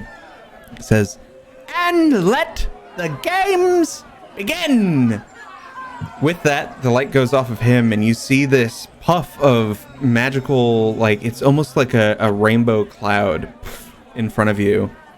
And what you see in front of you is slightly intimidating. The first thing you see emerge out of the cloud is the head of a ram, and then you see the head of an eagle appear off on the other side, and then the head of a snake on the other.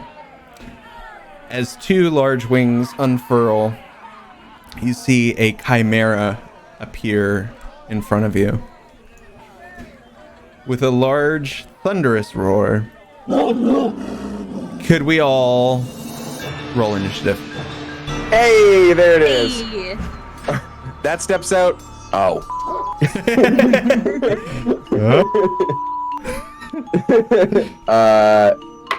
Dang, let's go. Actually, you know what? God. I'm just gonna This use has not been D&D going well for me Beyond, today. because let's do it. D&D Beyond doesn't like me. It's not too bad. I got a 6. 13. All right. 16. All right, you are up first, Hope. Oh, beans. Okay.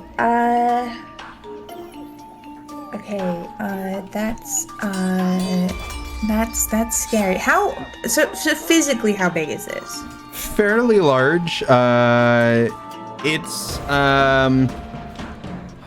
what can I compare to that you've seen in the Underdark? How do I compare the to a Summer's Day? I would say roughly. There are some animals down in the Underdark that you'd be familiar with. They call them Nylox.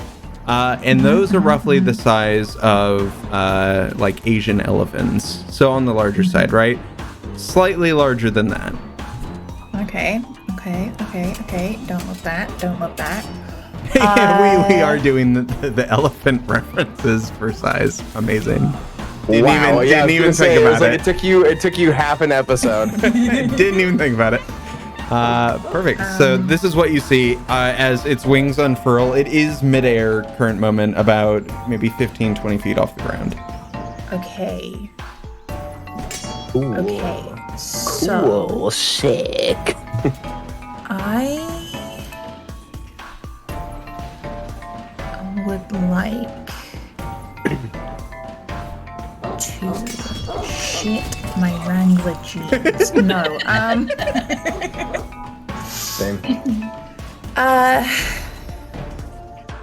I guess I'm just going to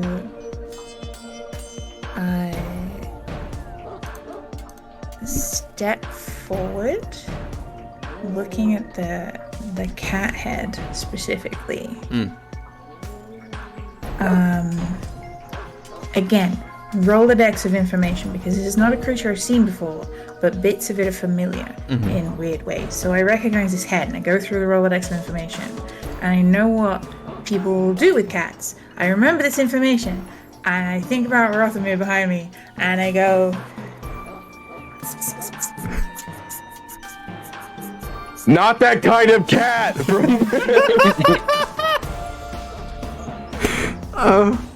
And I will attempt to, I guess, charm the cat head Okay. with my amazing awesomeness. And and what kind of save am I making on this one? Wonderful Hope. Oh, I feel like this is this a spell, or is this just you This is using not animal a handling? spell. Oh, this is just animal handling. Okay. Yeah, because so wait, I have a spell, but it requires it to be a humanoid, and it ain't. So we're just going with some good old animal handling or persuasion, either or. Roll me an animal handling. handling. Incredible. Let's go. I like that look Drew just made. Uh-oh. So that's a natural 1. Re-roll, because I also rolled a natural 1. Incredible. Amazing. Okay. What? Fantastic. Ooh, guidance. Hope gets guidance. Guidance. Guidance. Guidance. Thank you. What's guidance is a D4, right? God. Yep, it's a D4. Okay, well, I mean, it's a bad time because, so I rolled another natural 1. With guidance, which was a 1, that's 6. The cat. Double natty 1. The cat head looks over to you, and what was once round eyes immediately become slanted as it focuses in on Hope. Is there anything else you would like to do with your turn? Bonus action, shit myself. Oh, that's actually a in fact, free that's action. That's a free action? Oh, I thought it was gonna be a full action to just completely brown Yeah, no, that's a free action. Well, it depends. Beautiful. If you're really pushing it, then it could be bonus action territory. But no, sometimes when you're scared enough, that's a free action. Okay. It's a free action you really don't want Robert sometimes. shit myself. Yeah, right. Okay, so I guess then for my bonus action, is this a bonus? This is a bonus action. No, that's an action. Fuck. Why did I think it was a bonus action? Is it because it is with the different circle? Yes, it is. Oh no, it isn't. It is. Yeah, it's circle of the moon feature. That's what I'm thinking of. Okay. So I am going to wild shape in that case. Seeing this fucking go wrong, I would like to wild shape into a big cat. Okay. Specifically, like it's a big cat, but like it's very much flavored in the coloring that Hope already has. So there's like the fur is kind of like a soft kind of blondie fur with like blue tips to the ears and like blue little paws and just like, you know, that kind of, the tail ends in a blue little swirl. Spirals, gotta have them. Got it. Yeah, and there are a couple like little blue spirals along the side and stuff. But I am a big cat.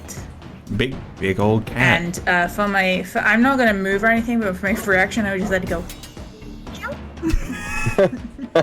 Amir, you are up next. Following that is going to be the Chimera. Boy howdy. Also, just in my head is from the Sonic trailer. Meow. Anyway, Amir, seeing this monster clearly does not look pleased with Hope, is going to run closer to Hope, but not like.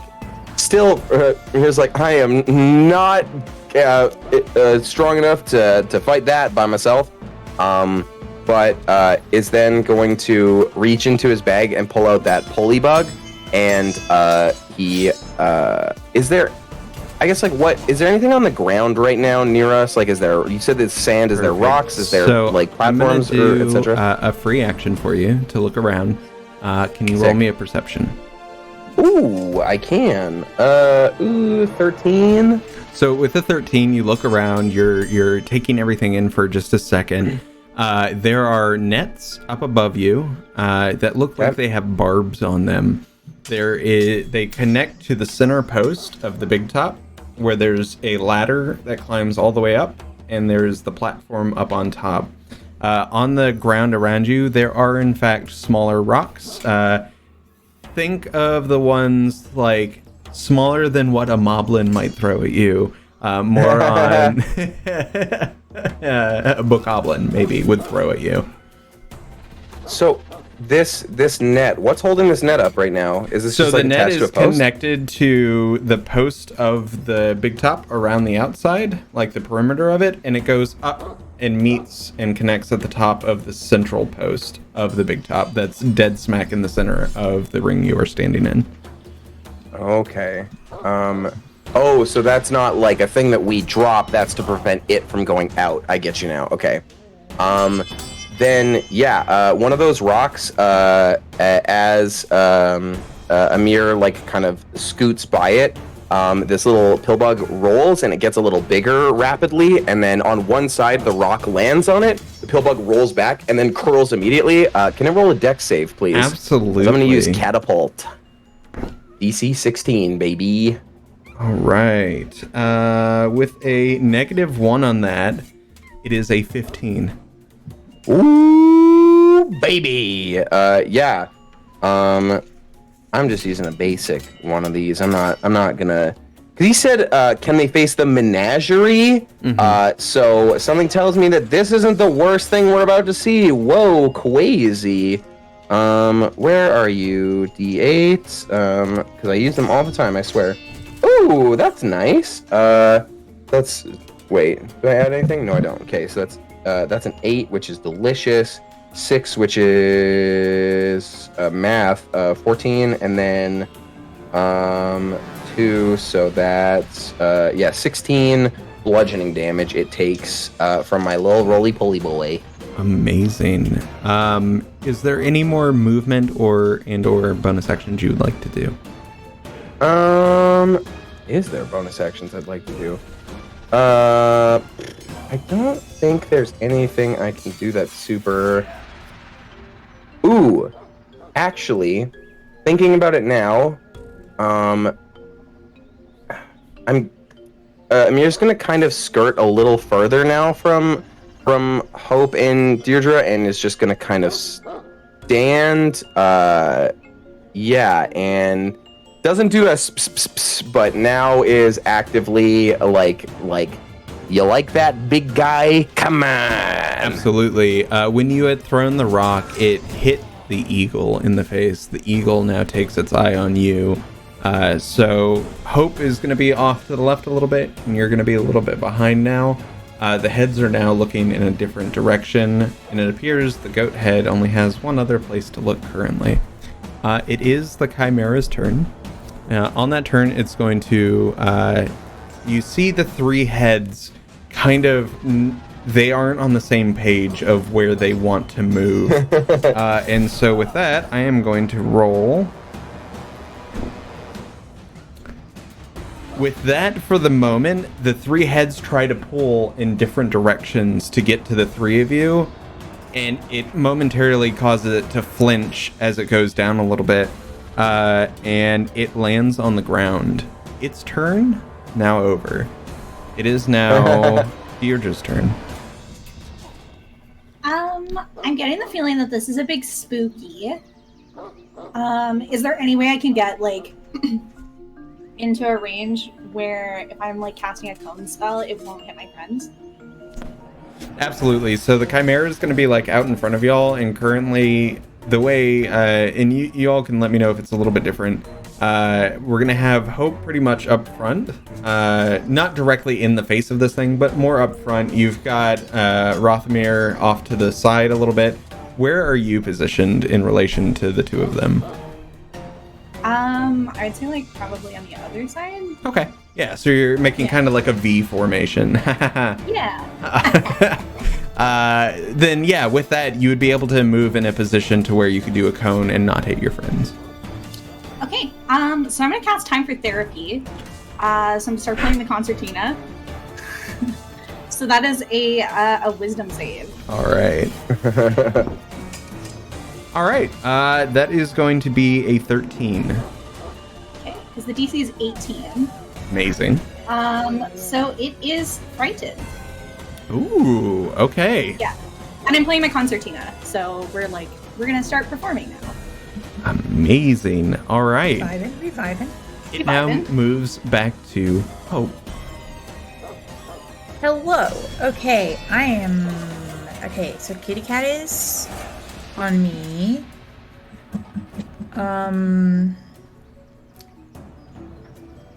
I saw the flinching thing. I saw the heads being distracted by each of us. I'm gonna start kind of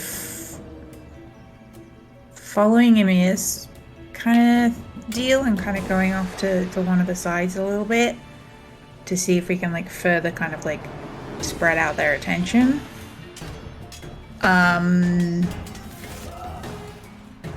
But I am going to... I'm gonna bop it on the head. I'm gonna bop it on the head with my big old paws. All right.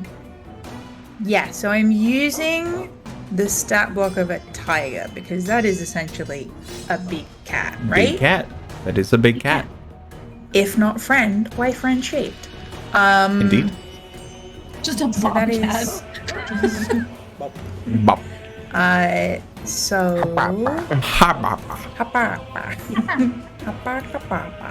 You're welcome, podcast listeners. So that is, I'm gonna roll a D. Ooh! Okay. That's a 19 on the dice. So that is a 24 to hit. Absolutely hits. As I bop him on the head with my paw.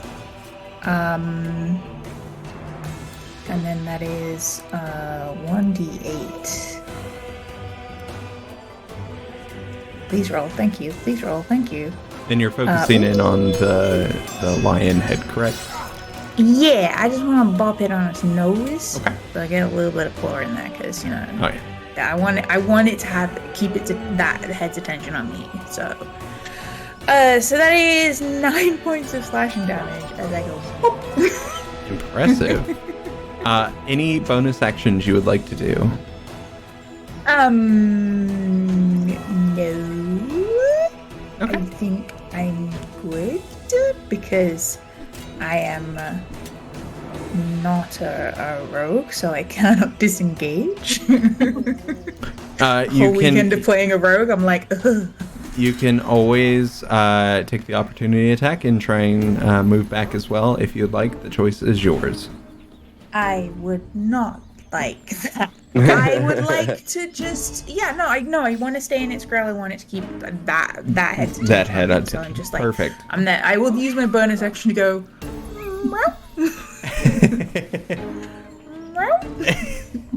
It is Do now my best cat impression. Rothamir Um, is currently Okay, on the so- ground. I would say it's probably about maybe 25 feet away from you, maybe a little bit less, maybe 20.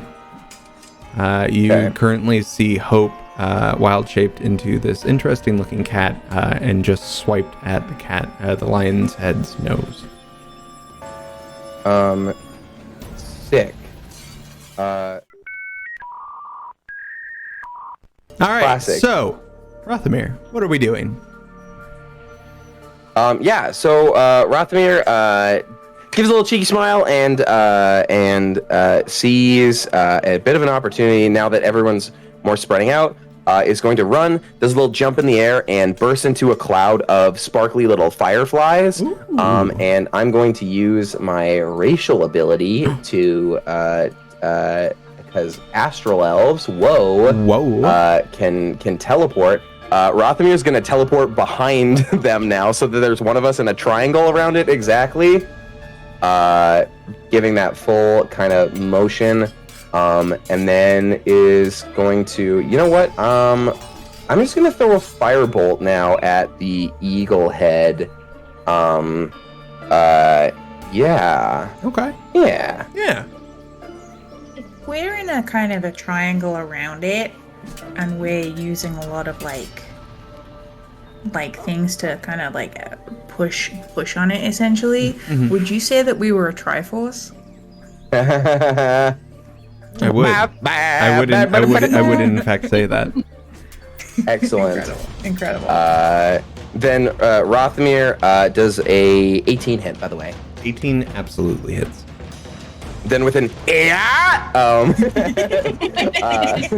in case the bit wasn't on the nose enough, it's just gonna fire at the eagle and then just make as much noise where he's coming from as possible because it really wants to bug this eagle boy.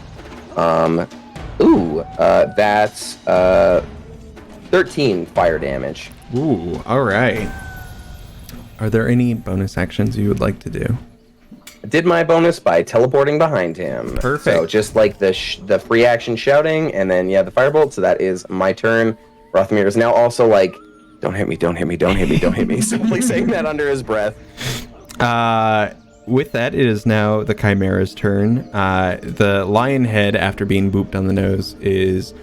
you notice the whole Chimera is staying put, but now it's in like a defensive posture, as the lion head is going to reach forward to bite at Hope. Oh, actually, time for therapy makes it that they must take the dash action and run away from me in a straight line. They move away, giving Hope an opportunity attack. Oh, well, I will take that opportunity attack, please and thank. Hey. Beautiful. I love it. I love it. Let's Dang. go. I, however, do not think that is going to hit because that is a 9. So as it like jerks backwards, it you go to do a swipe, but it's moved a little bit too fast. Dang. But with that, I'm gonna it uses its action to move away. Correct? Is there? So it says it needs to use the dash action and move away by safest available route. All right. Unless So there isn't anywhere to move. it flies 60 feet upwards away from the group. You just see its wings unfurl and go upwards. It is right up against the barbed nets that keep it from tearing out of the tent. And that, since it does not look like it has too much of anything else to do, we'll go now to Deirdre. It's like 60 feet. It is. I'm gonna be casting roasted them. So that's another wisdom save. Boom, roasted. That wisdom with a +2 is going to be an 11. Classic. So that'd be 2d4 psychic damage, my guy. Is there any head in particular you're aiming that at, or just it at general? I'm basically like, fly away, bitch, and that's like, yeah, not at any head in particular. I guess like whichever one is like even trying to look my way, I'm like, you fucked. Oh, that's a 4 and a 1. So that's a 5 psychic damage. Oof. All right. And Yeah. it has disadvantage on its next attack roll. Amazing. All right. And does it get a save against your time for therapy? Can it still see me? At 60 feet away, yes, it can still see you. Okay, then it doesn't. Okay. It has to be out of line of sight before it can do a save. Incredible. All right. Yeah. Yeah. So I'm gonna still be playing. Smart play. Smart play. I like it. It has nowhere to go. Dang. Yeah, and I'm still playing my music. Okay. Can I bonus action to give inspiration? Yeah, absolutely. Yeah. I'm like, who's a good kitty? And then I give inspiration to. Aw. Hope is pleased by this. V is irrationally pleased by this. Like, And Pickle sitting in the audience the whole time with the knocked over popcorn just looks over and goes, "What the hell, man?" Speaking of, I absolutely have like rounded ears in honor of Yeah. 100%. speaking of gonna hope, wrap that it is now your turn. Okay, well this gone real far up there. I can't get up there. Do keep in mind with your passive perception, you would have noticed there is a ladder that goes up 70 feet to a platform in the central big top. So tigers are really good at climbing. So I'm gonna go up the ladder. All right. Let's go. Let's get up that ladder. I would assume it has a climb speed. If not, I'm gonna say it is equal to your movement speed. It is a Okay, tiger well, I after all. Yeah. So the stat block doesn't have a climb speed, which is offensive to me. But it does have a speed of 40 feet. All right, so you'd be able to move up 40 feet up that ladder, so you're about halfway up. Then I will use my action to dash. Perfect. You get I will get yourself up to that all the platform. way up to the top on the platform. And I just sit there and I flick my tail back and forth because I'm very pleased with myself. It is about, I would say, realistically, maybe 15 feet away from you. Just kind of hovering there. All right. Rothamir. I am still in danger. But that's okay, because I managed to climb all this way, and I'm pleased about it. Yeah. So we've got Rothamir. What are we thinking? Man, seeing it like way up there, it's just suddenly like, huh. That's wild. Yeah, I think the same as last time. Rothamir now like kind of like looking around, does the whole like, "Are you not entertained?" to the audience, but like immediately goes like, "Hey, nope, too many people." Takes his little pouch and swirls around his hand a set of, because I didn't describe last time, some fire ants that spiral around his hands and then just launches them and they go. And yeah, another firebolt is gonna hit this boy, and It's nice to see a hummingbird facing me with a natural 20. Are they the boba from dice? the lad. They are the boba dice. Wait, influencer hand. Influence. You get the idea. They're boba. Boba. Boba. So that's 3, 8, 11. I'm bad at math. Ooh. Oh my god. So wait, 3, 8, 11, and then that's 18. So what is that for math? Oh god. 18. So I'm so bad at math. No. Wait. 18 plus 11? That's 29? Yep. Is that right? That feels very high. Anyway, It works. yeah, the red ants just like fire up in the air, and just immediately, like when they burst, they just sparkle into spicy. With that critical, when the fire ants hit, they're hitting in soft spots at the bottom of the body, so like armpits and like the haunches. So they're hitting in like really critical soft spots on this chimera. Critical. Yeah. Well done. Is there anything else you'd like to do? I think now, like, Rodney is kind of like gonna turn after like doing the whole like I'm afraid of you guys, but just like looks and just like, yeah, we got suckered in to be here. I'm gonna scare that guy and he's gonna die. I mean, Deirdre scared the guy, but whatever. He's just trying to like reason with the audience with what's going on, like why we're rad, but realizing that he's just like, nah. With the chimera having nowhere else safely to move, either higher or now lower, it kind of moves over about 10 feet in its hover. And I...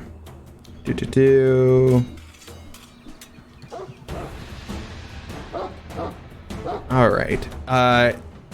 Hope, as you're up on the platform, you're seeing the side of it. The heads are looking downward and kind of catches you off guard as something comes whipping around from behind the chimera. There's a snake head as a tail, and it goes to take a bite. At disadvantage because it's frightened. You are very lucky. And the snake head goes to strike, but instead hits the wooden post, and its head the fangs get stuck into the wood for a moment. You know what you need to do. You absolutely. This is like video game 101 of just like you dodge the boss's attack and the snake head's stuck there, and it's like there's a big red spot on his back. Kill him. If any of the chat's wondering, we've been playing a lot of Tears of the Kingdom. It's so good. And I love that everyone else in this call has been playing. I have not. I have not. It's okay. But We you know still what? love That's you. okay. We still love you. I've been watching a lot. It's been a lot of fun. Yeah, and with that, it's the snake head is stuck there, and it has no movement it can do, and it seems like possibly no ranged attacks it has at the moment. Deirdre, it is your go. I'm gonna keep playing my concertina, yeah, getting the crowd fired up, Like They are absolutely cheering for the three of you right now. You can hear it's almost like a roar of applause as you're taking this creature on. Classic. I do want to ask though, because when I use this spell, it gives like an illusory projection of the target's worst fear. What is that? What is the worst fear of a chimera? It's just a small kitten, just a white. Actually, you go through animal by animal and say they're opposite. I'm gonna say, as the caster, the other two would not see this, but you would see it. Directly in front of you, there is one of those shadowy-looking goblins, and it has this like animal hide hat on and two whips. Oh no. In 2 seconds, we went from, yeah, we're winning to, oh, we're the bad guys. It's call time for therapy. So, Oh Okay. no! The problem is, we don't have this information. Yep. I know. In front of you, Deirdre, you would see this goblin cracking both whips. I hate that. But I don't want this to hit my friends. So, yeah, with that, I guess, like, I'm just gonna keep playing. Playing my music. I'm not gonna cast any spells against it. Okay. Because now I feel bad. But yeah, just fuck. Shouldn't have asked. Fuck. we were about to have a scot-free fight, you know, and I was then about to do something really fucking cool, and now I feel like I can't, and I'm just like, god damn. But yeah, I'm gonna. It's fine. I'm gonna be playing some music. We gonna get some like story vibes in here. So like basically just like telling, like singing out to the crowd about like this story I've heard before about like, you know, calming down a great beastie. Yeah. I love it. It now goes to Hope with this snake head with its fangs stuck in the wood in front of you. Yes. However, before we get to that whole hot mess, it occurs to me that I can't see what Deirdre can see. But I know how this chimera is feeling. How is this chimera? What's the vibes here? Like obviously, like there's high levels of fear induced by the situation. But would I get any kind of insight into? Like, Roll an insight, and we'll see if you can pick up anything other than the direct fear of Deirdre at the moment. That is a 14. Add a D4. I'm spending channel points. I'm giving you Oh guidance. my gosh! Thank you. And if you want, you have inspiration also. Oh yeah! Right. And bardic inspiration. Pump this It's a up. D8. Pump this up. It's a D8. Incredible. Yeah. Okay. So with guidance, that's a 15, and then with bardic inspiration, nope, that's a D6. There we go. Just waiting for someone who used to watch Two Dumb Brothers to use their channel points to do one of the more chaotic ones. Okay, right. That is an 18 altogether. 18. You do pick up on a secondary, like it's more of a, it's scared to be there, that's lying underneath the fear of Deirdre. Okay.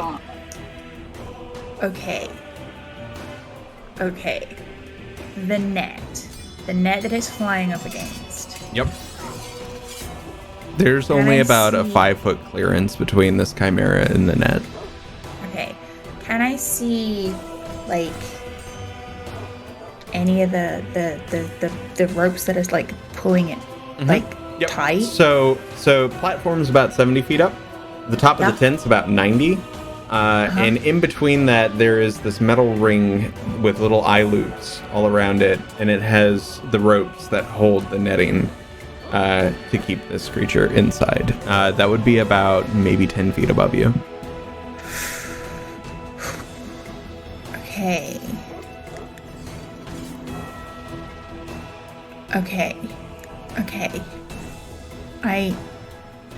So the rules for jumping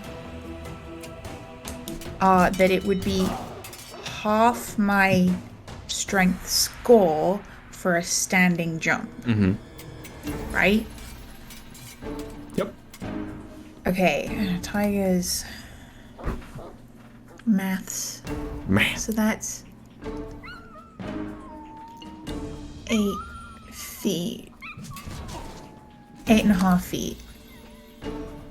But if oh no, that's a long jump. I'm miscounting. 3 plus. Oh yeah, so I could not make the jump. I could not make the jump. However, Could I stick with me here? Mm-hmm. Could I potentially make the jump if I use the Chimera as a spring pad? Yes. Incredible. I'm gonna do that. Pow! All right. And you leap off the platform. And I am just like giving off apologetic vibes as I do this. Like, I'm so sorry. You jump Like off a the white platform. It's so like Just apologetic. platforms here, chimeras here, and the eye loops Yeah. are up here. So you kind of do that like platform jump of boom, boom, boom to get to those eye loops. Wahoo! Roll me in athletics or acrobatics. Absolutely. Oh wait, with the tigers thing? It's gonna be athletics, so that's a +3. Yes, +3.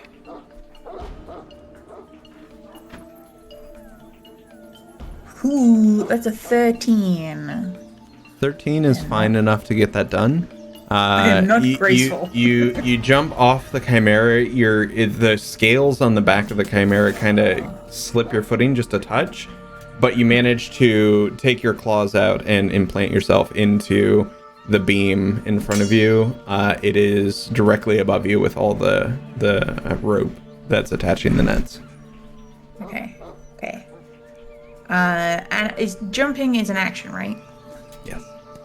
Cool. Okay. So, yeah, I will. Can I use the rest of my movement to kind of like steady myself and get a little more kind of comfy up here? Because like, I imagine I'm just like, Yeah, and the hang in there, kitty. Fucking meme right now. Just like. Absolutely. With that being said, if you're doing that as your bonus action, I will say the next athletics or acrobatics you do is going to be at advantage. Cool beans. All right. And I will do that because I'm just like, oh god, mistakes were made. What am I doing? I've never been this far off the ground before. Oh god. You are actively 80 feet off the ground currently. I have never been this far above ground before. This is weird. Like, what the fuck? Rothamir, with your passive perception, you'd be able to see what Hope was going for. And you can also see the Chimera. You watched as Hope did a little platform jump and is trying to get higher up. Yeah, I think a pulse emits from Rothamir to both Deirdre and Hope, and it's just, why aren't either of you attacking it anymore?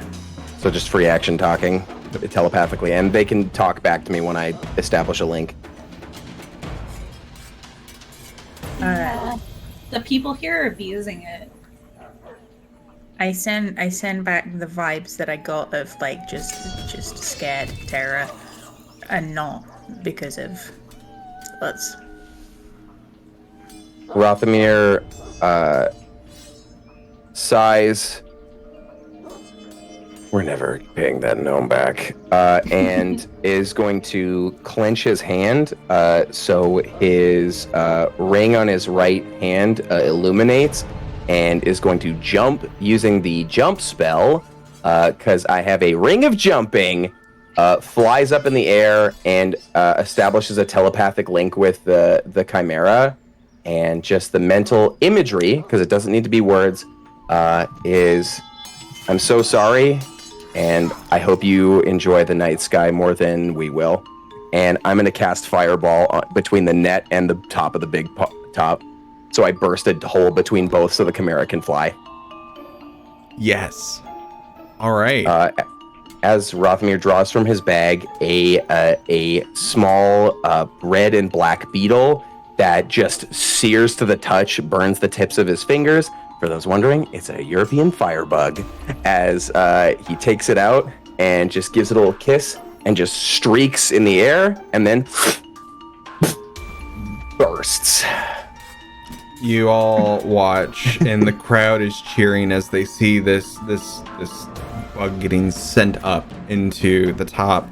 And the other two of you watch as this little red dot goes and hits the fabric and the net. As you watch a large hole open up, and immediately, I assume, did you have any other bonus actions, movements, anything you would like to do? No, Rothamir's just ready to landing from the jump thing, is ready to hit the ground, like, about to do that, oh, my knees! Yeah, no, nothing else.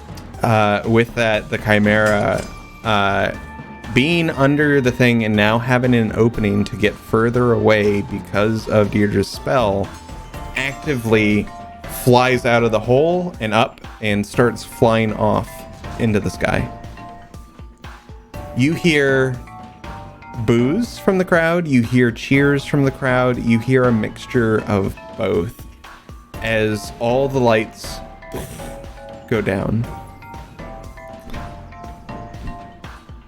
The three of you getting back over to different music. The three of you find yourself in this dark liminal space as soon as the lights go down. A small teal light floats up between the three of you.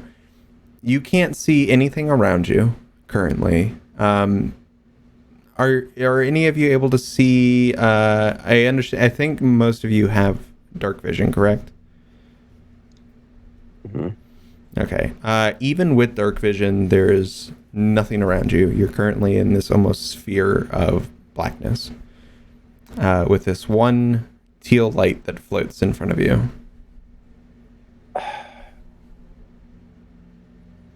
I'm still playing music. Meow. Can Rothamir, doing his telepathic link, hear the others? Like, are we each isolated, or are we all together? You are all together. You can see each other due to the faint teal light in the middle of the three of you.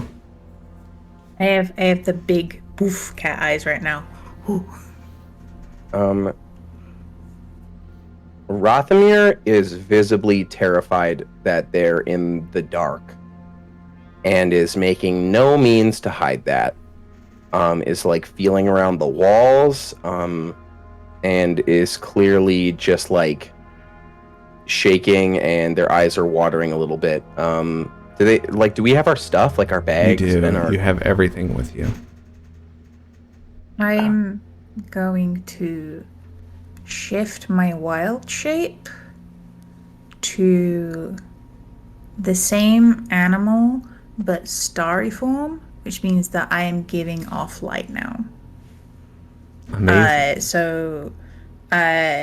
Starry form emits bright light in a 10-foot radius and dim for an additional 10. It's basically the same thing, but you can see like stars and constellations moving across the surface of the animal. So seeing this, Rothamir, the room lights up. It is still black around you all, but it does light up the area around you. The floor is pitch black. Everything beyond the light is pitch black. There's no structure around you. It's just an empty void at the moment. Rothamir, Playing like Moondance. Ooh. Which are you playing? Sorry. Like Moondance. Ooh. Yeah. Rothamir takes their satchel and just gently pushes it, like... Actually, I think Rothamir takes their bag and puts it by Deirdre just on the ground, and then sits in the, like, by that teal light and by the hopes, like, illuminating, and just, like, listens to the music, and just keeps looking over at his bag. But yeah. I will sit next to Amir and shove my head in his lap and like tuck my head underneath his hands. You can like a cat demanding attention. You can hear faintly off in the distance. We'll be back after a momentary break. Thank you all. Thank you. And you hear this coming from outside this bubble you appear to be in. All of a sudden, everything around you fades out. You are standing out in the open where all the games are. And although none of you got injured, you feel like you just woke up from a good long rest.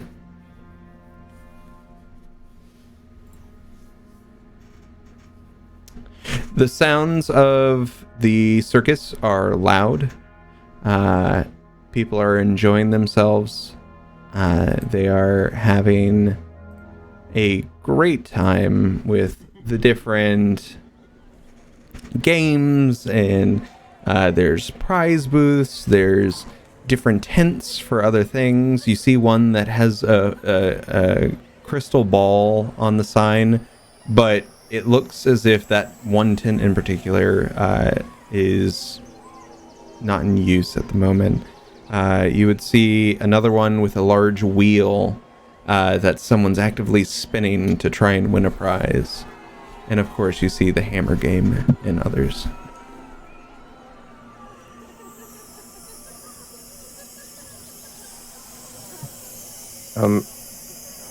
Rothmere kind of gets up, grabs their bag.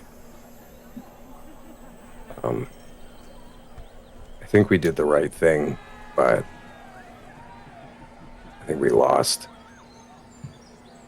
And Pickle pats up and hands the paper they were going to give the official dude, and Rothmere just burns it up in his fingies and just kind of, well, we got the rest of the carnival. Hands in You said our pockets. souls were forfeit if we won, though, or if we lost. So I don't think we did lose.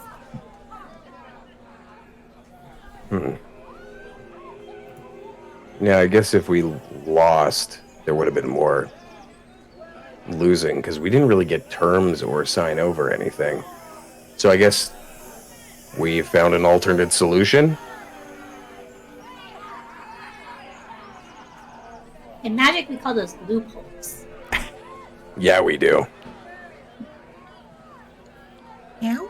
As you all stand there, you hear another goblin close by saying, "Come one, come all, spin the wheel of fortune. See what your fortunes may hold." But instead of one of those spinning wheels, it's very much like a, you know what I'm talking about. It's got the little spinny thing. Yeah, one of them. Yeah, Like it's the not a old forward-facing wheel, but like a... Yeah. Yep. Yeah, actually, there's just a JPEG of a dude there who's just like, you want to do the thing? Oh, you lost. And he has like 3 expressions, depending on what you win. You guys want to go spin a wheel? Meow. Sure. What's the worst that could happen? There's one person in front of you who's actively spinning the wheel.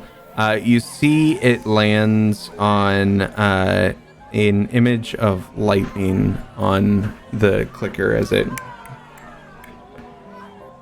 lands on the lightning, you watch as their fingertips start emitting out this static electricity, and you see them giddily run back off into the crowd. What are the images on this fucking spinner? Yeah, what else is on this spin? Roll a perception. Okay. Okay. Oh, come on. Why you gotta do me like that? Oh shit, that's a 24. Nice. fingers. That's all that matters. I got a 10. I'm too busy, just like... Too There's busy a bright being a light on cat. the ground. Me, It's like me a and little- Pickle are having a time. I'm much bigger than Pickle, but we're having a time. So we Pickle's got... doing the thing where Pickle thinks they're the bigger cat, so they're like chasing you, like doing that. You want to go? And just like running at you. Pickle is clearly fearless right now, and I think that's the scariest thing. It's just 2 green eyes being like, "You want to do something? You want to do something?" And then I pick Pickle up by the scruff of the neck and my teeth and just start like, yeah. And Pickle's like, fuck. Bullshit. Rothamir, what was your perception? I didn't roll it because Rothamir's distracted right now, but also has already been just walking up to the wheel, because what's the worst that could happen? Also, seeing lightning fingers is cool, so Rothamir's distracted. Deirdre, you see one is a black coin, another is a black cloud, another appears to be a drop of blood, another one is a silver coin, then there's one of a 4-leaf clover, one of lightning, and one of a gold coin. Money. How much for a turn?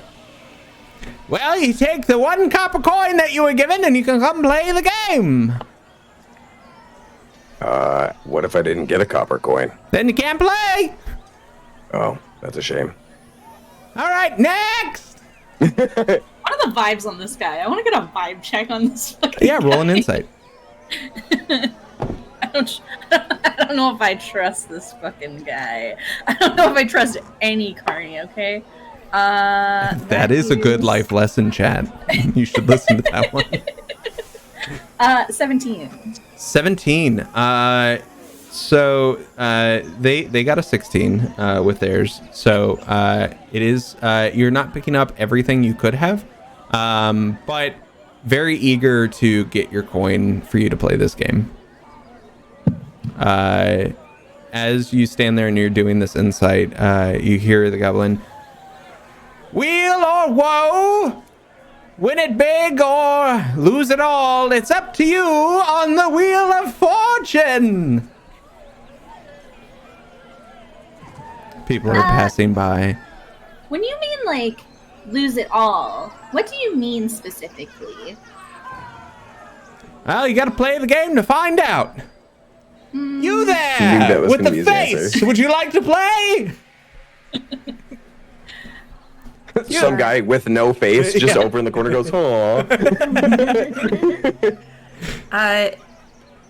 It's been a hot second since I wild shaped. My stuff stays on me when I'm wild shaped, right? Yep. All right. I am going to, as if I have a hairball. 3 copper coins come out.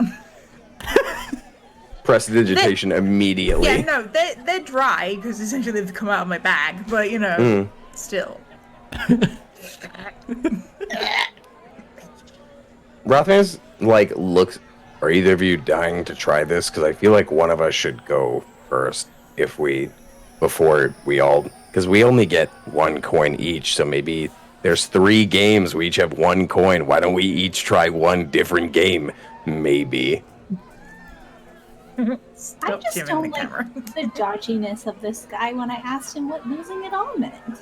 I'm gonna pour at the ground at one of the coins because I'm a cat. I don't have fingers. Just get this Stop little coin. Just Pushing gonna- it towards the guy. He's just like. Well, we gotta have consent if you want to play the game. All right, I'll take that nod as a yes. Perfect. Go ahead, spin the wheel. I'm gonna put all of my tiger strength into this. I want to spin this wheel as fast as fucking possible. Do it. Roll 12 me. hours later. Roll me a d20. Oh god. Okay. This is fine. I'm fine. This is gonna be bonkers. It's just gonna be like, oh wow, it lands on a skull. You're dead. Oh my. 3 in 1 session is illegal. I'm sorry. 3 in 1 session is illegal, but that's another nat 1. Fuck my life. Bing bong. I loved having this character, guys. Farewell. All right. This is fun and exciting. Don't say it like that. Jakey, No. Jin, I'm gonna No. need you to deafen for a moment and mute. Yep. All right. Oh my god, secrets. Secrets. Okay. And then we're gonna get you up here. Boom. We're just. Welcome back. Well, I guess I should say welcome back. Hi. It's just you and me now. Hi. It's just us. I love the fact that it froze on the when I was just like. I should have screenshot it. It was great. Hey V, you were given some items at the start of this campaign. What I want you to do, because you should have 3, I believe, right? Yes. Yeah, I have a super special one, and then I have 2 slightly less special ones. I need you to roll a d4 and put those 3 items in any order you'd like, and let me know which item it lands on. Okay, so I'm gonna do the order first before I roll the dice, because otherwise, Okay. you know. So my super special item is going to be a 2. Okay. And then I'll write this down as well. yeah, and then my shiny wearable item is going to be a 1. And my other item, which is not wearable, is a 3. All right. On a 4, you will re-roll. Of course. Okay. Oh god, I'm so scared. Where's my mouse? Okay. As That you is a have 3. Okay. As you had spun this, it ended up on the black coin. Normally, when it lands on the black coin, you lose 2,000 gold piece that belongs to that person. If the spinner does not have 2,000 gold piece to lose, they lose a random item or items that cost around that much that belong to them. You have now lost your non-wearable item that you were given at the start of the campaign. I am so glad that I threw up the coins because they still have their coins now. Yep. Because there was nothing else of worth in that in that bag of holding that I had. Yep. All right. That's a We can bring them back if you would like to let them know. Yes, I will let them. Yes, hang on. Nope. I come back to Jakey gone. Jakey's gone. Jakey's gone. It's Jakey's fine. like, no. Jakey's out. Jakey's not having it. All right. Hello. Hello. Are we back? Are we back? We are back. Yeah. Jakey's not back. No, is that what happened? Jeez, God. That's what happened. Sorry. You hit the black coin and Rothamir just disappears. God, could you imagine? Um Jakey has 2 characters die in the first session. John. The thing that just happened to you, Hope, you would not realize until you come out of Wild Shape. Yeah. That's fine. All right. Cool beans. So while we wait for Jakey, Agent Lady Hawkeye, inspo in that way does not work. Oh, wait, it does. You redeem channel points. Jen, go away. We will be right back. Bye. Bye. Love you guys. Oh god, what is happening? You have been gifted inspiration on that D20 roll. Okay. You may re-roll the D20 on that spinner. Okay. Thank you, Agent Lady Hawkeye. Oh my gosh. I don't Thank know you. what's happening Thank anymore. you for pointing that out, Agent Lady Hawkeye. I would have missed that. Oh my god. Oh, I'm stressed. I'm panicking. That is a 4. God, what is wrong with you? 4 is better than a 1. Good. Okay. Cool. Now you see a black cloud that spun. So as you're spinning it, it landed on the black coin, and then the ticker goes, and it goes one more over. The spinner's luck has changed, and a small black cloud appears above their head. At some point, and this is a little bit meta, but this is for you. At some point in the next challenge, an important attack, save, or check is rolled with disadvantage at the DM's discretion. You still have your item, and you will thank Agent Lady Hawkeye for that one. Thank you, Agent Lady Hawkeye. You're the best. I can't believe you spent most of your channel points, but I'm blessed. Worth it. I'm blessed. It was I'm worth blessed. it. All right, we are back. And y'all can undeafen now. Beautiful. Undeafened. Beautiful. Okay. Agent Lady Jakey? Hawkeye saved the day. Yeah. You missed it, but Jakey, we went through the trauma of what actually happened there, and then Agent Lady Hawkeye pointed out that they gave me inspiration, so I got to re-roll, so it's all fine. It's slightly more fine. Question, Drew, Yep. is the thing visible? Yes, the two of Adorable. you now notice a small black cloud above Hope's head. with little drizzle raining down. The ears have gone kind of like flat a little bit, and Hope looks like a grumpy cat. Grumpy cat. Yes, I look like that grumpy cat right there. It looks like luck was not on your side today. Next up, you there with the ears. Incredible. The guy without ears. Come on, man. Yeah, I kind of pad slowly back over to the other two and push their coins towards them and just. So how'd it go?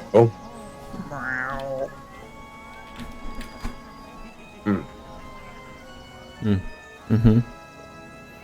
In the other games, there's a dunk tank and there's a strength tester. There's a crossbow shoot.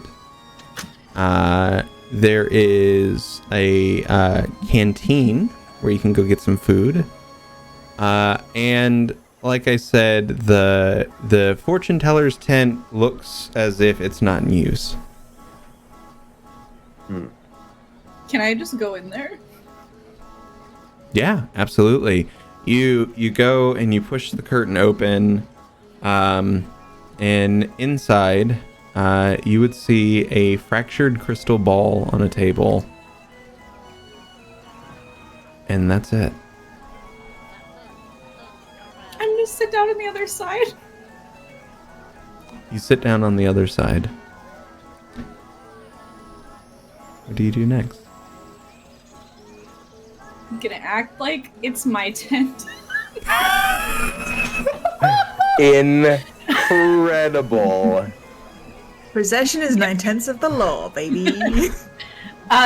We call this in property law Squatters' rights. Squatters' rights. adverse possession, baby.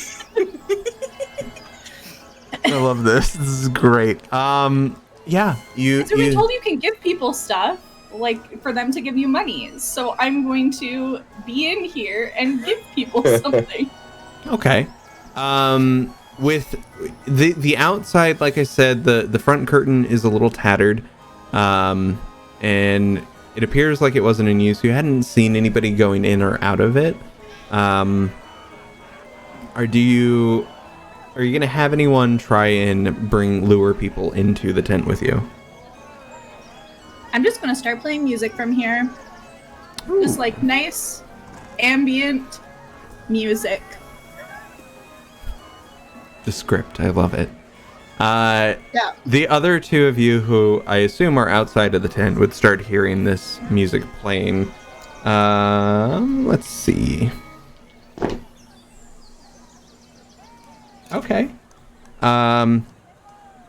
There is a tabaxi female that is walking by the tent and hears the sound of music and is intrigued and steps inside. You honest? I was sitting there trying not to say it. I was like, anyway, continue. Steps inside. You see this. It's more of like a snow leopard tabaxi. As she sits down, says, "Do you read fortunes?" I mean, I can certainly try. Okay. Do I have to pay you one of the copper pieces? Yeah, go ahead, Jen. Take this lady's money. Go ahead. The one piece she gets for this carnival. No. I just take regular money. Oh, well, that's how much? We suck at the games. How much do you charge? Whatever you feel, you know. Okay.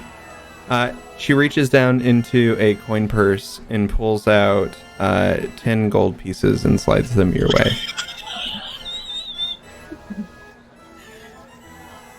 I feel like fortunes are very important to be told, and I would love to learn mine. Oh yeah. Is What do you want to know? there I'm just gonna slide that into my bag of flowers. Is there any? Do we have to hold hands? I don't know how this works. Well, you can just ask me a question, and I will look into this magic mirror here. Oh. Okay. And she closes her eyes for a moment, and she kind of has her like palms up on the table, and she's like, Will we be able to afford the house? How are you giving me the money? Yeah, right? Giving 10 gold for a fucking fortune? Hey, maybe if you cut back on avocado and Starbucks, you could afford the house. It's like the full receipt thing where it's just like it reads off all of the stuff. Why'd you spend $400 on candles? No personal questions, please. I'm gonna ask my magic mirror about the financial history of this woman. Does she seem like she can afford the house? Do they seem like they can afford the house? The mirror comes out with a voice only you seem to be able to hear. It's a male voice, and he says, honestly, not by the looks of it. And that's the response you get. At this time, maybe not, but in the future, we don't know what that holds. Just, Maybe it's a different house we should look for. what is the house you want? There's one up in the mountains where it snows a lot, and me and my husband really wanted to move in there, and it was going to be real nice. It had this amazing front porch, but I'm sure we could find something else. Well, I'm sorry if it's not the fortune you wanted, but, I guess that's the thing about fortunes. You never really know what you're going to get. well, I hope this, brightens your day a little bit. She's just gonna give her a flower that I have out of my bag. What color is the flower? It's purple. She takes it and gives a smile and nod, and she tucks it up behind her ear, and she says, thank you, and then leaves the tent. Do you continue playing music? Yes. Tangle the pop? Hell yeah, let's go. Shit! Get 9 more suckers and we got our tab covered.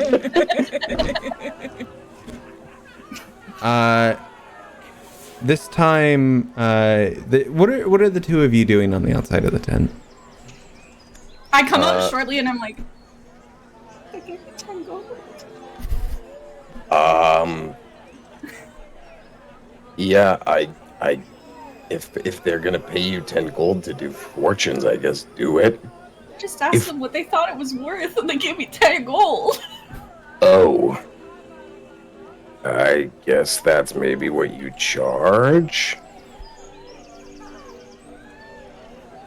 Also, I'm just gonna... I am not necessarily good at aiming. I'm not good at hammer things. And Rothamir's gonna hand the thing to the wheel guy. Aha! We have another one! All right, Let's see what you get. Ooh, who do I trust today? You know what? Drewby? No. Soft pink Drewby? No. Yeah, I trust the soft pink Drew.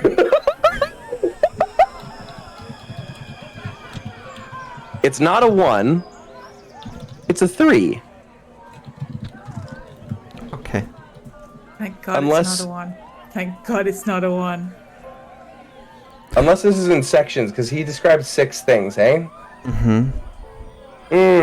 So if it counts on the 1-1, hey. I ain't afraid. Should Okay. be. The other two of you, please deafen and mute.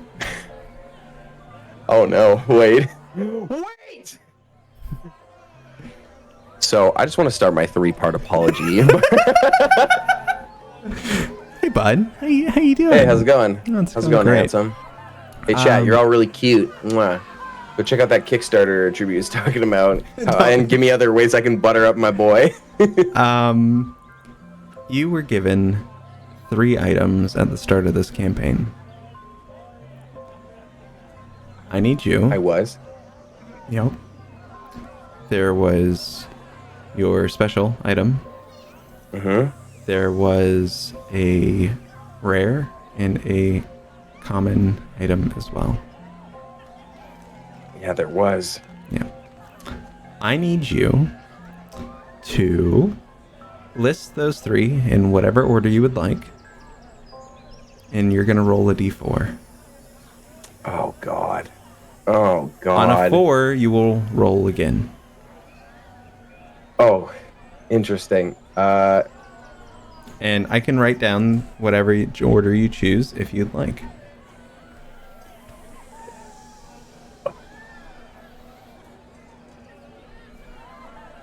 So if we've got, I'm gonna do this as cheesily as possible. What's up, chat?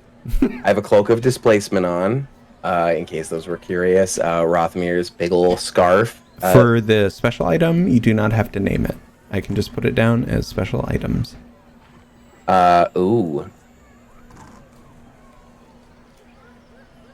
Then you know what? Yeah, I'll name these two and then I'll describe the special item because that's fun. Yeah. There is Rothamir on his right hand. He wears a ring that has it like basically like a little grasshopper leg. That's his ring of jumping. And the final item is tucked in Rothamir's bag. Is a plain white mask that looks like it's carved of bone. There is no facial expressions or anything on it. It looks like it's hollowed out. There's no strap on the back. It is just a blank canvas. And it is the object that Rothamir has been pushing around his bag the entire time when he's been trying to find something and making sure it doesn't make skin contact with him. Okay. So, roll a d4 and let me know what you get. This is either going to be really good or really bad. 4. Reroll for 4? Nope. 4.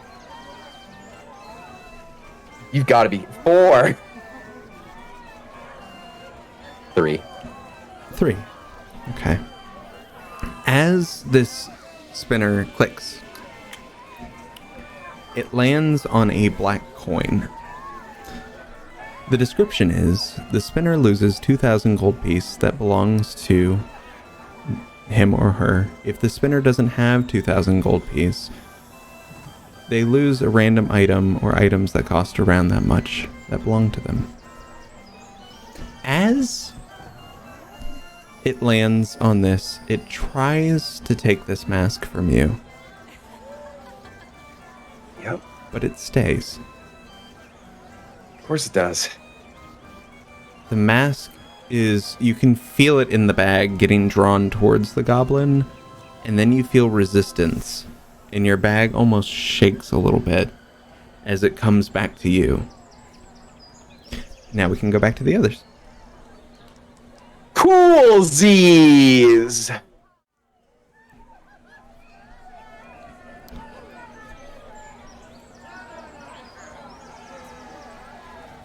All right. As your friend just spun it, a black coin appears on the spinning target. And Hope, with your passive perception, you watch as Rothamir's bag kind of like moves without him moving it. And then you see the goblin give this kind of like head tilt of, "That's not fair! You lost! You've got to give it up!"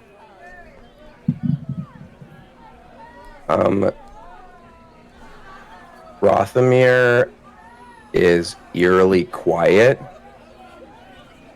and head kind of drops and then it twitches upwards and an ear-to-ear grin creeps on Rothamir's face.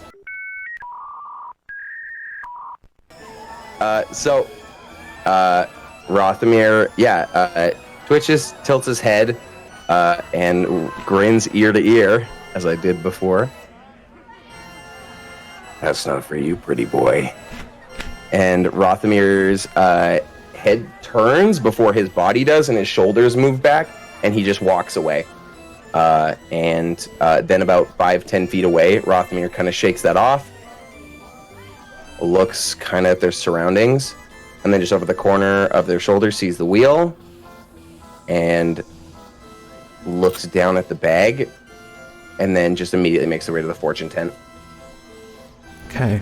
You hear the goblin screaming, "Hey! I got the coin. Hey! You with the hat!" The guy without the hat. Come on, man! I've been waiting this whole time. This poor guy with no hat, no ears, and no face. Yeah, right. Poor guy. He's just having a No, Their bad name day. is Finger because they're the kid named Finger. Back at I the have a tent. quick Oh no, go ahead. question, sorry. How far away is the fortune tent from the wheel? Realistically, about probably 60, 70 feet away. Okay. Can I make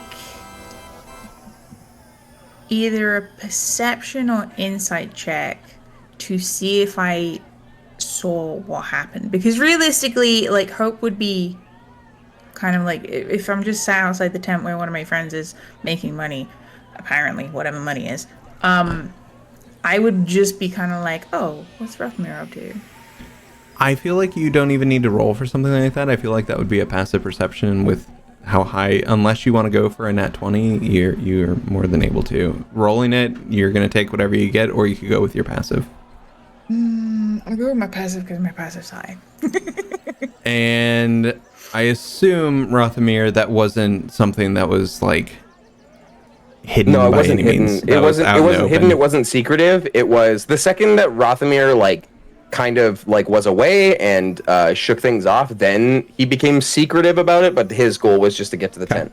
That entire interaction was not secretive. You would have They wouldn't hide seen from 70 feet away. You wouldn't have heard the conversation that happened. Hope, but you could have seen the twitches that happened, and then you would have seen Rothamir walk away from this spinning wheel, and that's what you would have seen as Rothamir approaches up to the fortune booth. Okay. I would have seen the twitches, I would have seen the stop, and I would have seen him come back. Okay. So, how's fortune telling? Is there another person in the tent? There is actively another person in the tent. It is a human male, and he sits there, and he says, "So I don't know. I've never done this before. What do I do?" Well, you can pay me whatever you feel is appropriate, and then I can ask a question. I can already see Jakey typing. I'm scared. Don't worry about it. He Well, says, last person paid me 10 gold pieces, but it's whatever you feel is appropriate. and we can ask any question. Yeah, just one, though. Okay. I feel like 10 gold pieces is fair. It's not very often that this, I get to have a fortune read. I've been hearing how a lot of divination people have gone insane, but I guess you're not one of them, so, all right. I've gone insane. Yeah. I thought you would have been affected by it. I was actually surprised to see the tent was up with someone in it. Yeah, well, it might have been this, like, crystal ball. I use a mirror, so maybe that makes me... Oh. Okay. Yeah. Will he ever love me?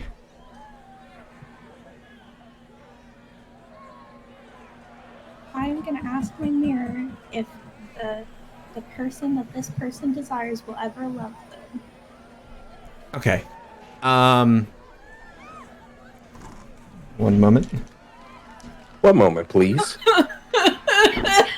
Hey, you've contacted Mirrors R Us. We're processing your question right now. While you're waiting here, feel free to feedback a customer survey. First off, how do you like Mirrors R Us? Is it treating you well?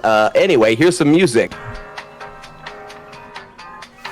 Your call is important to us. It's Please okay, take it's some coming. time to reflect when the mirror has the answer. Does it play this music now? I need to know. Yeah. You are in the queue. You are number 17. Your call is important to us.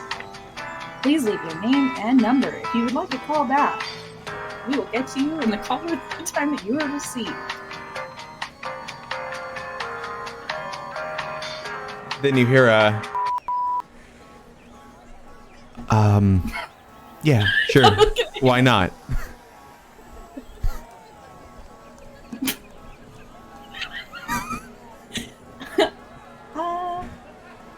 You also hear the voice say to you, you know these aren't the right questions to ask me.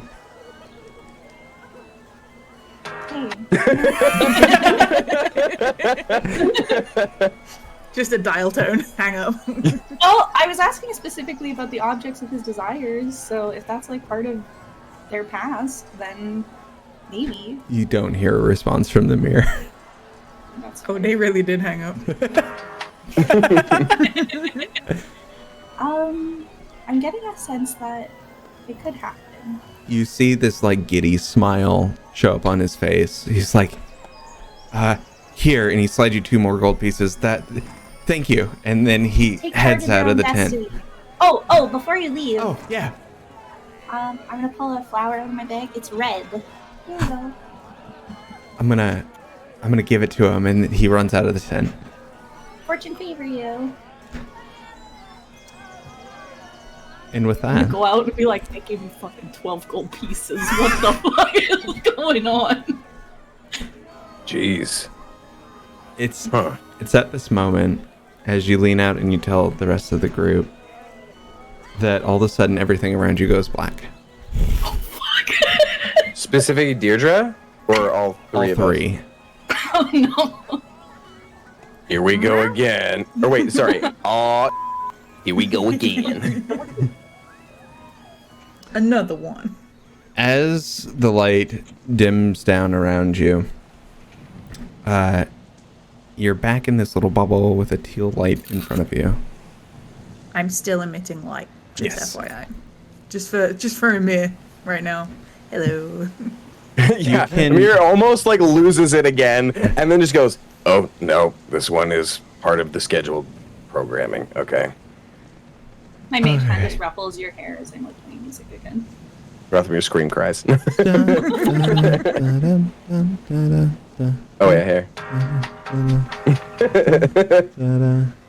All right. You can hear in the distance the sounds of waves crashing. You can hear what sounds like a wooden ship. As the darkness around you collapses out from under you, you find yourself standing on a board in the middle of open water with stands all around you. The packed sand has now become a deep torrent of water below you.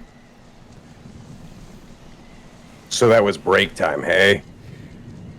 You see the spotlight shine down on all 3 of you, and again, up at the top of the mast of the ship, at where the other platform was, you see the goblin with the top hat and mutton chops again.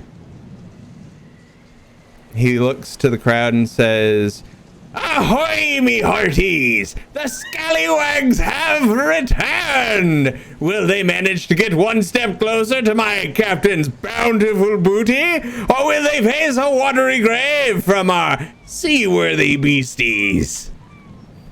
As the light dims on him, you hear the crowd roaring, and the light around you spreads out from a thin spotlight on just you all to a larger circle that covers, and it almost looks like moonlight shining down on a sea. The top of the water looks very silvery. It kind of ripples like open water waves would. And then you can see this wooden ship mast rising up from the center, and there are wooden planks all around you. Da, So we're not in the water, but we are floating on something. You that is are on floating water, on top of water, correct. Is the water rippling in any particular direction? Like things Roll like a below? perception. Yeah, I'll do that. I'll trust Drew again. That's actually not too bad. 15, I believe. Yeah. With a 15, and the other two of you can also roll perceptions if you'd like. With a current 15, and you're out of wild shape, or are you still in wild shape? I'm still in wild shape. Okay. Cat on water. Yep. It's gonna go great. I was gonna say, you get that bad boy for, is it 10 minutes or an hour? You can just like stay cattoed. Just 2 hours. Dang, that's 2 rad. hours. 2 hours of kitty cat time. That's sick. 2 hours That's of so good. celestial kitty cat time, which is fun. 16 on my perception. All right. And Deirdre? 14. The three of Hey, you 14, 15, notice 16, let's go. bubbles coming up from 4 different points in the water. And as you're looking around at these bubbles, you feel the board underneath you kind of shift a little bit. As I need all 3 of you to make dex saves. Ooh. Oh, heck yeah. Dun, dun, dun, dun, dun, dun. 22. That is a 19. That is a 16 for the kitty cat. All 3 of you feeling this like ripple in the board underneath you kind of like shift your weight a little bit as 4 harpoons into the base of the board underneath you and come poking out. The bubbles move once more around underneath you. I need all of you to roll initiative. Ooh, baby. 21. Oh boy, we can spice. Making up for that scary roll. That's a 5. All right. Hope. That is a dirty 20. Wonderful. And Rothamir. 21. Amazing. That hold music stuck in my head now. All right. Interesting.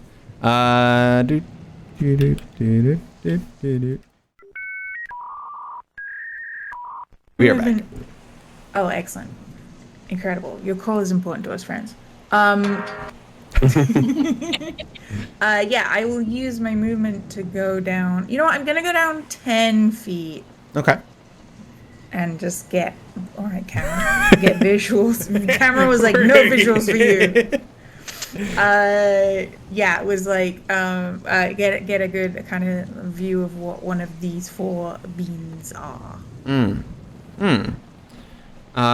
Okay. With that, they are 4 of them are merfolk. The one deeper, it's just a formless shape. I assumed I wasn't going to get a good sight on those. I was just thinking of the 4 close. Yep. They look like merfolk. Yeah. Do they look okay? No. How not okay do they look? On a scale of good to not great, I would say about halfway, probably. Not feeling so great. Okay, I will shimmy back up.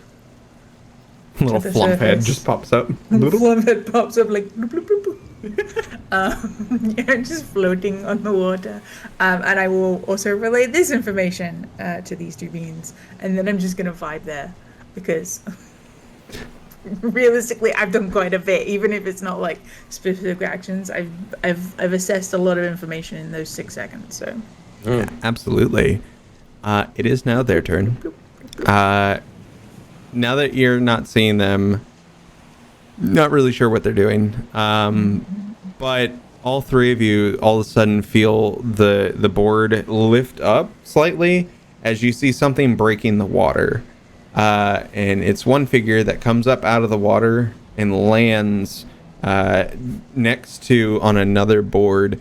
This one looks almost merfolk. However, instead of a fishtail, there are two legs and a tail, but there are fins, almost very Triton-esque, but even more fish-like, and big and buff. As this one lands on the board next to you, let's see, what are we doing?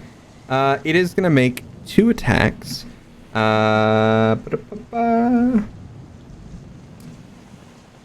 Let's see. My apologies on this. All right. My head's just telling me, Sidon, my beloved. He smiles. Ching! Let's see. Let me roll a d4 real quick. All right. Oh no. Well, I'll find that d4 later. Oh, no. Real scared about that. I feel like you say this, but Okay. One is going towards Jin, Deirdre, and one is going to Rothamir, being the two that are above the water, technically. You I'm watch. just a sneaky little jellyfish. You watch as it brings its hand up to its head and does almost a squint, and. All right, for Deirdre, does a 15 hit? It would, but I'm gonna be casting No You Don't as my reaction. All right. And So that'll be a reroll. all right, re-roll in. That is going to be a 24. Is this So at it's the lower one. disadvantage? It's whichever is the Okay. lower one. Okay. And then I'll give advantage to Amir All right. on their next attack roll. And for Amir, does a 19 hit? That's a disadvantage, handsome. All right. Does a critical fail hit? No, it does not. Those go to hit, and then that beautiful scarf of Amir's doing some work just passes through him and goes, over here. So you watch as it's focusing, and you don't see anything, but you feel, Deirdre, you feel this immense psychic pain, as it almost feels like you were pierced by a harpoon. And Like my brain, though. in the brain. All right, you are going to take 12 psychic damage as the psychic harpoon hits you. But then you also notice. Okay, Rothamir, as it flies by you and misses. You look kind of around you for a second, and you watch as a merfolk floats up to the top of the water. Is he doing a backstroke? No. He's not even doing that. Hey, dang. Deirdre, it is your go. I might up. Are they like in like a similar area, or are they in the opposite like areas? So, the remaining 3 that you've been told about are still underwater. There is the one above water standing on an adjacent board, also floating on the water. Okay. Because I got a 20-foot cube, but I'm just trying to hit like as many. I would say you probably wouldn't be able to hit the 3 underneath you without knowing where they are That's fair. in the water. But you could absolutely place that on top of this one that is above water.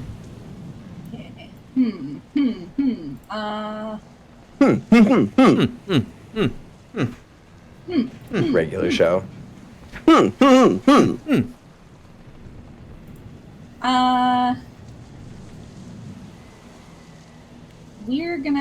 We just gonna be casting roast at him. On the guy that hit me with that Amazing little spear. I'd be like fucking fish looking ass and like It is going to be a 16 wisdom save. my DC is at 18, so Amazing. So he fails. Roll that damage. I'm just gonna use D&D Beyond. This one. That's a Nice. solid 4 psychic damage. He's just over there like, And disadvantage on his next attack roll. So. amazing. The Fish looking crowd, ass. the crowd is cheering for the three of you currently. But yeah, I'm gonna keep playing my concertina. We're gonna be singing a little sea shanty. That'll be what we're doing. Love it. It is back to Rothamir. Question. Answer. How much would a harpoon weigh, Derby? Conversions. I don't know. You're gonna have to do this in English. Like, does it fit the 1 to 5 pounds, would you say, ish? Yeah. Cool. Rothamir's gonna go to the side of the boat, flick that pill bug up in the air to one of the harpoons, and it kind of bounces across the water, grabs it, and I'm gonna use the catapult, gonna get a dex save from the big boy. That's right. As I'm gonna fling one of the harpoons. Not great. Oh, that's great. Oh my god. I think that's like, oh yeah, I was doing a 2nd level catapult. I have the thing open on D&D Beyond in case someone wants to call me a little liar, but I was doing the do. But yes, that's 7, so 14, 4, 18, and then 1, so yeah, 19. Bludgeoning damage? Yeah, it's bludgeoning damage for this. Yes. Yeah. You watch as your pillbug flings this harpoon, and it sticks right into the shoulder blade of the arm that he had been holding up. You watch as that arm kind of goes limp. But yeah, you have hit him. He's not looking so great. These harpoons, are they loose? Like, are they just like thrown, or do they have like ropes and things so that the merfolk could pull them back? They do have ropes. Cool. So this one does have a rope attached to it. And that rope's in the water, hey? Yep. Cool. It is now Hope. Okay, couple of questions. Jakey, Jen, do we go big? Or we go home. I mean, right now, I don't have anything hurting my feelings right now, like the chimera to care about. Yeah. I may have just dropped a bug zapper in the lake out the gate, and I don't know if Drew was anticipating me doing that. You really just threw like dynamite in the water, and we were like fishing. I'm playing Tears of the Kingdom. Right? That's me. I just put that lightning fruit in bad boy. That's a lot of fish. Okay, so I, as a player, I don't know how Rothamir would feel about this, but as a player, I have a feeling that this isn't fully like real. This is giving like augmented reality vibes, because the chimera had the thing where it was just like, like it's afraid of the people and stuff. If the chimera flew away though, and we blew a hole through the roof and stuff, why was no one afraid of that, and why are we invited back for the next round? Yeah, like so I got two options. I can go aggressive, or I can try something that I don't know if it's gonna work. Like, I'm genuinely, because like I do feel I'm the same as you. I think there are aspects of this that just aren't real, and I can try and get rid of those aspects, but I don't know if it's gonna work. You know? So like trying to see if you can dispel the illusion or dispel whatever. Yeah. Oh, I guess that's up to you then, how you're feeling the fight. Because like a fear effect was working on it, so Yeah. I'm not sure how real it is. Yeah, I just okay. You know what? The thing is, the dispel option is I have to pick something to dispel. How does Which is the Octo Hope feel in this situation? Or the Hoptopus? I mean, Yeah, how does Octo Hope Traveler feel about it? Splatoon 5, Dungeons and Dragons. I think Octohobe's gonna pull themselves back onto the wood, and then drop Wild Shape for now. Okay. Just suddenly these legs appear out of the body as out of the head. That's a number. I'm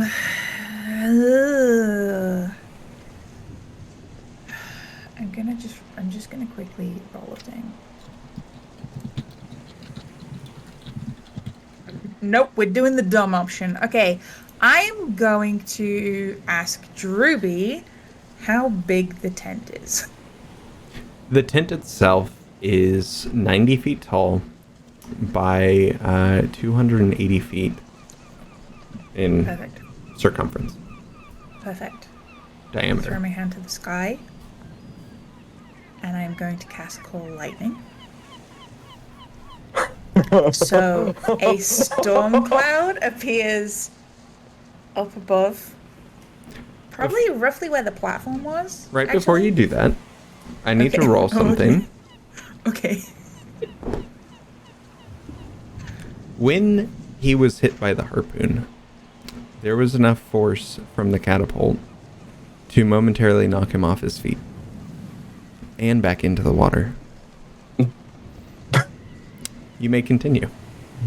Oh, I was gonna say, yeah, with the rope attached to the water and stuff, I was like, oh, he's already getting a little fried, but no, he's going full on like down in the fish fry, baby. Okay, so above a storm cloud, dramatic. There's you can hear the thunder and the rolling and the lightning, like flashing in the cloud. It almost looks like a nebula. Like it's like there's elements of purples and blues in there. Yeah. Oh yeah, thematic spells. We got them by the truckload here, baby. Let's go. Yeah. And I am going to choose the point where I saw the guy go under the water. And I require each creature within 5 feet of that point to make a dexterity saving throw. However, that's water, so I don't know whether that extends the range or depth or whatever. That is your discretion. It does. Incredible. Just used it as a lightning rod, the harpoon. Yeah, absolutely.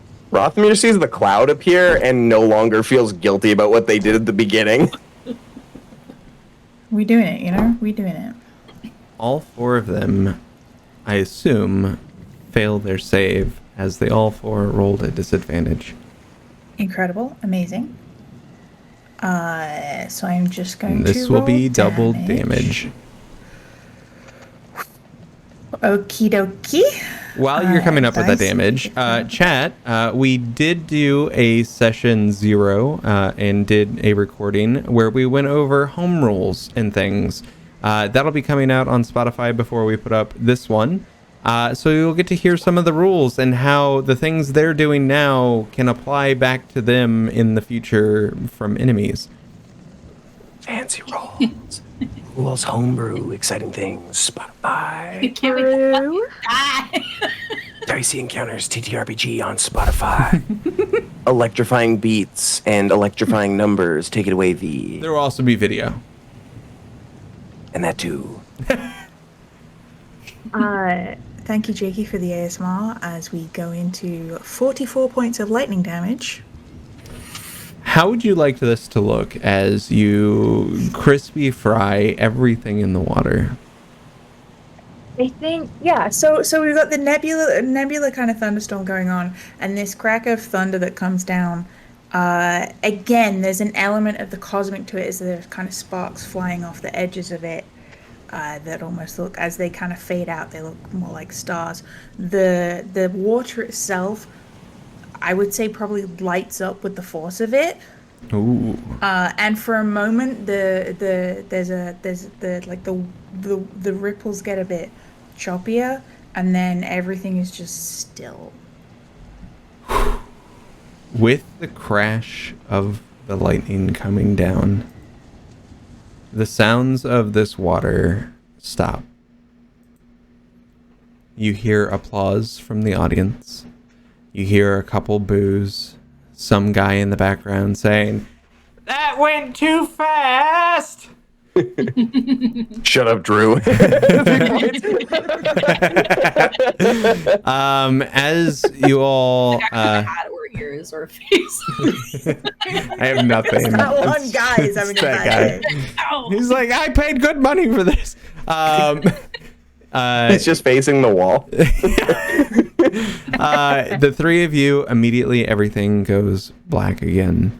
The single teal light comes back up, and from the outside, you can hear, "Wow, what a show they have been putting on this evening.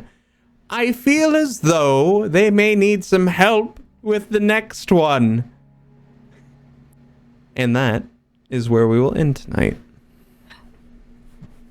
Oh, Yeah. Oh my gosh. Oh my gosh. Oh my gosh. Oh my gosh. Oh my, Need some help? oh my god. I get Pickle back in the arena?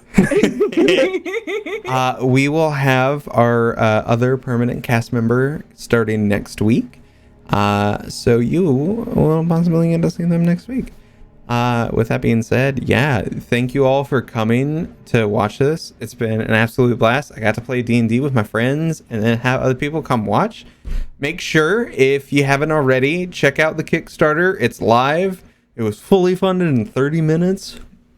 Y'all crazy? On a Tuesday. On a at noon? Tuesday at noon. Come You on. could say it was so fast that it was like, Yeah. can't play the whole thing, sorry. But yeah, anything y'all need to say to the peeps? We love you. We appreciate you. Thanks for sticking around, and we hope to see you again next week. yeah, thanks for coming to my first ever stream. Wow. Yeah. To get one more in, just one more. just one more. But hey, back. we're back, and with that, yes, thank you all for coming to play some D&D. Thank y'all chat for coming to watch. Stay tuned in the Discord if you haven't already joined it. Lots of cool things. There's gonna be art of the characters put up. There'll be art of these goblins put up. It'll be a lot of cool things. So make sure you come check it out. And until then, we will see you on a date in the future. Future.